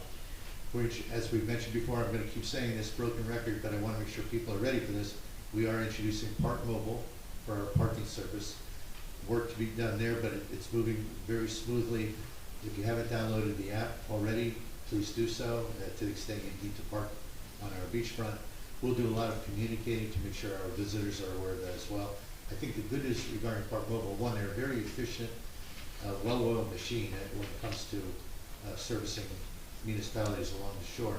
And two, they're pretty well established already in most other municipalities, so most people have downloaded that app, but to the extent our visitors still have not yet done that, we want to make sure we communicate that clearly. Folks, Mr. Weber most recently, but folks have referenced DPW. They are helping us prepare for Memorial Day with a lot of concrete work they're doing to help us create wheelchair access at 2 of our beaches. Mr. Matlack mentioned earlier that they're doing the pavers. I guess what I want to highlight about our DPW folks is everyone loves, I think, all of our employees, but especially DPW is very, very resident facing. We see them every day picking up garbage and so forth. But that said, I still don't know that we all appreciate enough of what they do for this borough. Not only are they going to save us $40,000 or $50,000 on those pavers, Biagio sat here and the other day said, sure, superintendent, we can pick up your garbage, we can cut your grass, we can save some money, the school will transfer some funds to us, we'll be able to use that to reduce taxes directly. So they've just been building storage units, Mr. Weber, you mentioned. These are things that we would be paying people a good amount of money to do for us, and they're doing it, and with very clear instructions to do it not using overtime. They're weaving it into their schedules during the day. So it's just phenomenal value that they continue to deliver to the borough. And back to Memorial Day, not only do we have the wheelchair access coming with pickup and drop-offs, but I think I mentioned it last time, we have at these 2 beaches that will be wheelchair accessible. We will have 10-foot wide Mogi mats, which are really, really cool. I've seen pictures of them. I hear great things about them. It effectively allows 2-way traffic. There's a line drawn down the middle of it, 5 foot wide on each side, but it's going to be great for wheelchairs and people on mechanical scooters and so forth. And finally, regarding Memorial Day, I've been pretty clear. You heard it tonight. We passed a resolution establishing criteria for our fallen heroes, people that have died in service that in some manner, shape, or form represent Bradley Beach. We are moving forward with creating a monument that will capture a lot of the fallen heroes that are not currently recognized at Riley Park. We're going to build a separate bronze plaque with their names, put that at Riley Park so we can recognize all of our fallen heroes in one place on Memorial Day at Riley Park. And on that note, if you haven't received it yet, it probably hasn't gone out, but it's going out, if not today, tomorrow. Fundraising requests from your mayor, me, in case there was any reminding needed, asking folks to consider making donations to that fund, the Fallen Hero Trust Fund. The way that will be set up, whatever monies that come in, we're going to use that so we're not using taxpayer dollars to fund the actual memorial that we're putting together, fund other related activities such as a brochure recognizing our 19 fallen heroes, and we will keep that in trust to make sure that those funds are used only for that purpose. So also, if anyone who's making a donation, can have a loved one or two, there's no real limit on this, of either relatives or friends or family that actually have died in the war. It would not be a Bradley Beach specific fallen hero, but I, for example, have two uncles who died in foreign wars. I am going to make sure I put their names in the back of this appendix. They had no correlation to Bradley Beach whatsoever. But also you can name just veterans. Veterans, you know, it could be your family, your father, your cousins, your aunts, your children, any veterans you want to name, we will put those in with any donation, just to make sure we all as a community get a chance to pay respects to people that we know and love as well. So with that said, that concludes my comments, and I'd like to open it up now to the public. Yes, sir. Yeah. Anthony Pagano, 800 Main Street. John Mulligan.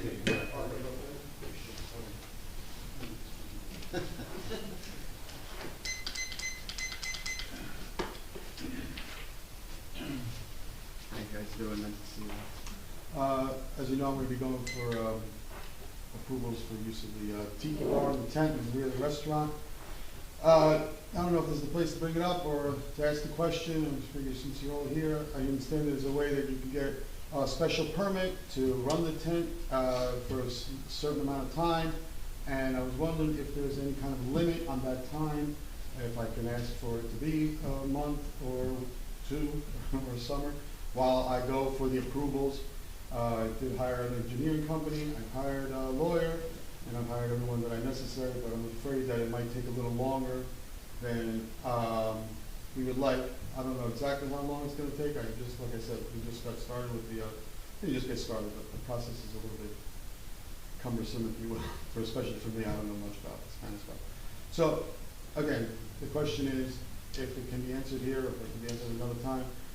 The special permit, is it only a day or two? Is it a week? Is it a month? Is it 3 months?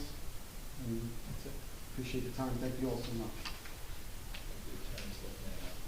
Yeah. So, Mr. Cannon, I know you and I briefly spoke about this earlier today. Do you have any thoughts, or do we need to come back to that? There's no specific time in Chapter 393, but obviously it's understood to be a temporary situation, because it's not a temporary situation, as gentlemen point out. You have to go to the zoning board to do something permanent. So I think we'd have to further discuss what time frame is the policy you would want to set. But in general, the language of the ordinance doesn't prohibit you from doing perhaps a month-long special event. So Anthony, we don't have a specific answer for you right now. I think what we'll need to do is talk to you about what time frame you're looking for, how it would work, what the parameters are for this. We do have an ordinance that allows for special events that the council can approve. So if you'll talk with me and Mr. Doherty, just to give us a time frame, we can share that with the council and discuss whether or not we can put it into a council resolution. Appreciate it. Okay, thank you. Questions? Yes. Ms. Kepler. Beth Kepler, 504 Central Avenue. I wish I could say April Fools at the end of this statement, but unfortunately it's not a joke. I'm here to share a troubling story about transparency, or the lack of it, revealed through a dispute over Oprah requests. This isn't just about records, it's about what those in power don't want us to see and why. I submitted an Oprah request for communications between former and current borough officials, including email logs, simple metadata like sender, receiver, date, and subject. These logs were official, critically to the investigation of criminality within the Fox administration, where Cannon and Costas both served. I received a denial from Cannon through Costas, claiming recent Oprah amendments barred my access to email server logs. The reasoning was vague, the citation shaky, it didn't hold up. I appealed, citing clear precedent of New Jersey's Supreme Court ruling. I reviewed the 2024 amendments myself. There is no exemption for email logs. Cannon's denial was baseless. Then I got an email from Costas, CC'd to Cannon, conceding my request. She claimed it was solely her decision alone, with no instruction from any professionals or colleagues, and promised to provide me the requested email logs this week. That's where this gets interesting and suspect. Cannon, our borough attorney and supposed Oprah expert, denied my request, implying I wasn't entitled to the logs. Yet, after my appeal exposed his error in legal judgment, or worse, his intent, he stayed silent and hid behind Costas. She unilaterally reversed course implausibly without his approval. She wanted me to believe she, the clerk, went rogue, overriding Cannon's legal stance without consulting anyone. That's strange credulity.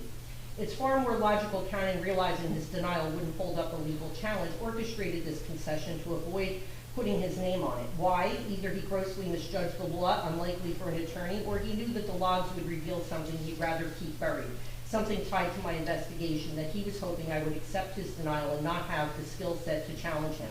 This brings me to a letter sent demanding that they recuse themselves from handling my request, citing rule of professional conduct. Their roles in the Fox administration create a conflict of interest. They're not neutral custodians, they're lead players. First denying my request and then capitulating when challenged smacks of abusing their authority to shield themselves personally. If I didn't know how to write a legal appeal, they would have succeeded in withholding records illegally and without cause, denying my right to access. This isn't just my fight, it's about every resident's right to know what's happened. As an attorney, Cannon knew from the start I was legally entitled to those logs. He didn't want them released because of what they would prove. Misconduct, Cannon and Costas are desperate to conceal. That's not incompetence, that's premeditated calculation, and it's precisely why Cannon and Costas can't be trusted to handle my requests when it's not their own actions, when it's their own actions under scrutiny. I offered the construction permits and was denied, saying they must be requested by specific addresses, not by year. However, Jen Bean revealed that it was not her experience. She received the last 5 years of permits by year, another lie to deny my obtaining information Cannon and Costas don't want me to have. Transparency isn't optional, it's the law. When those entrusted with it twist it to protect themselves, they betray us all. And I urge this council to investigate this behavior, to hold accountable those who would rather hide than serve.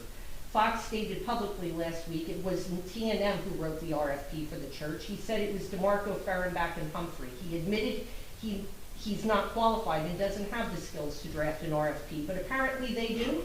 He claimed that they ran it past T&M. He and T&M got paid he said T&M got paid approximately $4,000 only to have the RFP DeMarco, Fehrenbach, and Humphrey wrote run past them. Yet Cannon and Costas explained in great detail on January 21st, 2025 in their infamous video that T&M knew nothing about the RFP and Fox and Fehrenbach and DeMarco wrote it. Someone is lying. I offered the financial records. T&M was paid $27,000 for an RFP they never drafted, and we're paying CME $20,000 to write a second one. That's $47,000 of your tax dollars, not $4,000 that Fox claimed. Was T&M paid $27,000 or was that money embezzled too? So many questions with so few answers. Who really are the fools here? That concludes my statement. Thank you. Are there any other comments or questions? I see Ms. Mullen online. Mia?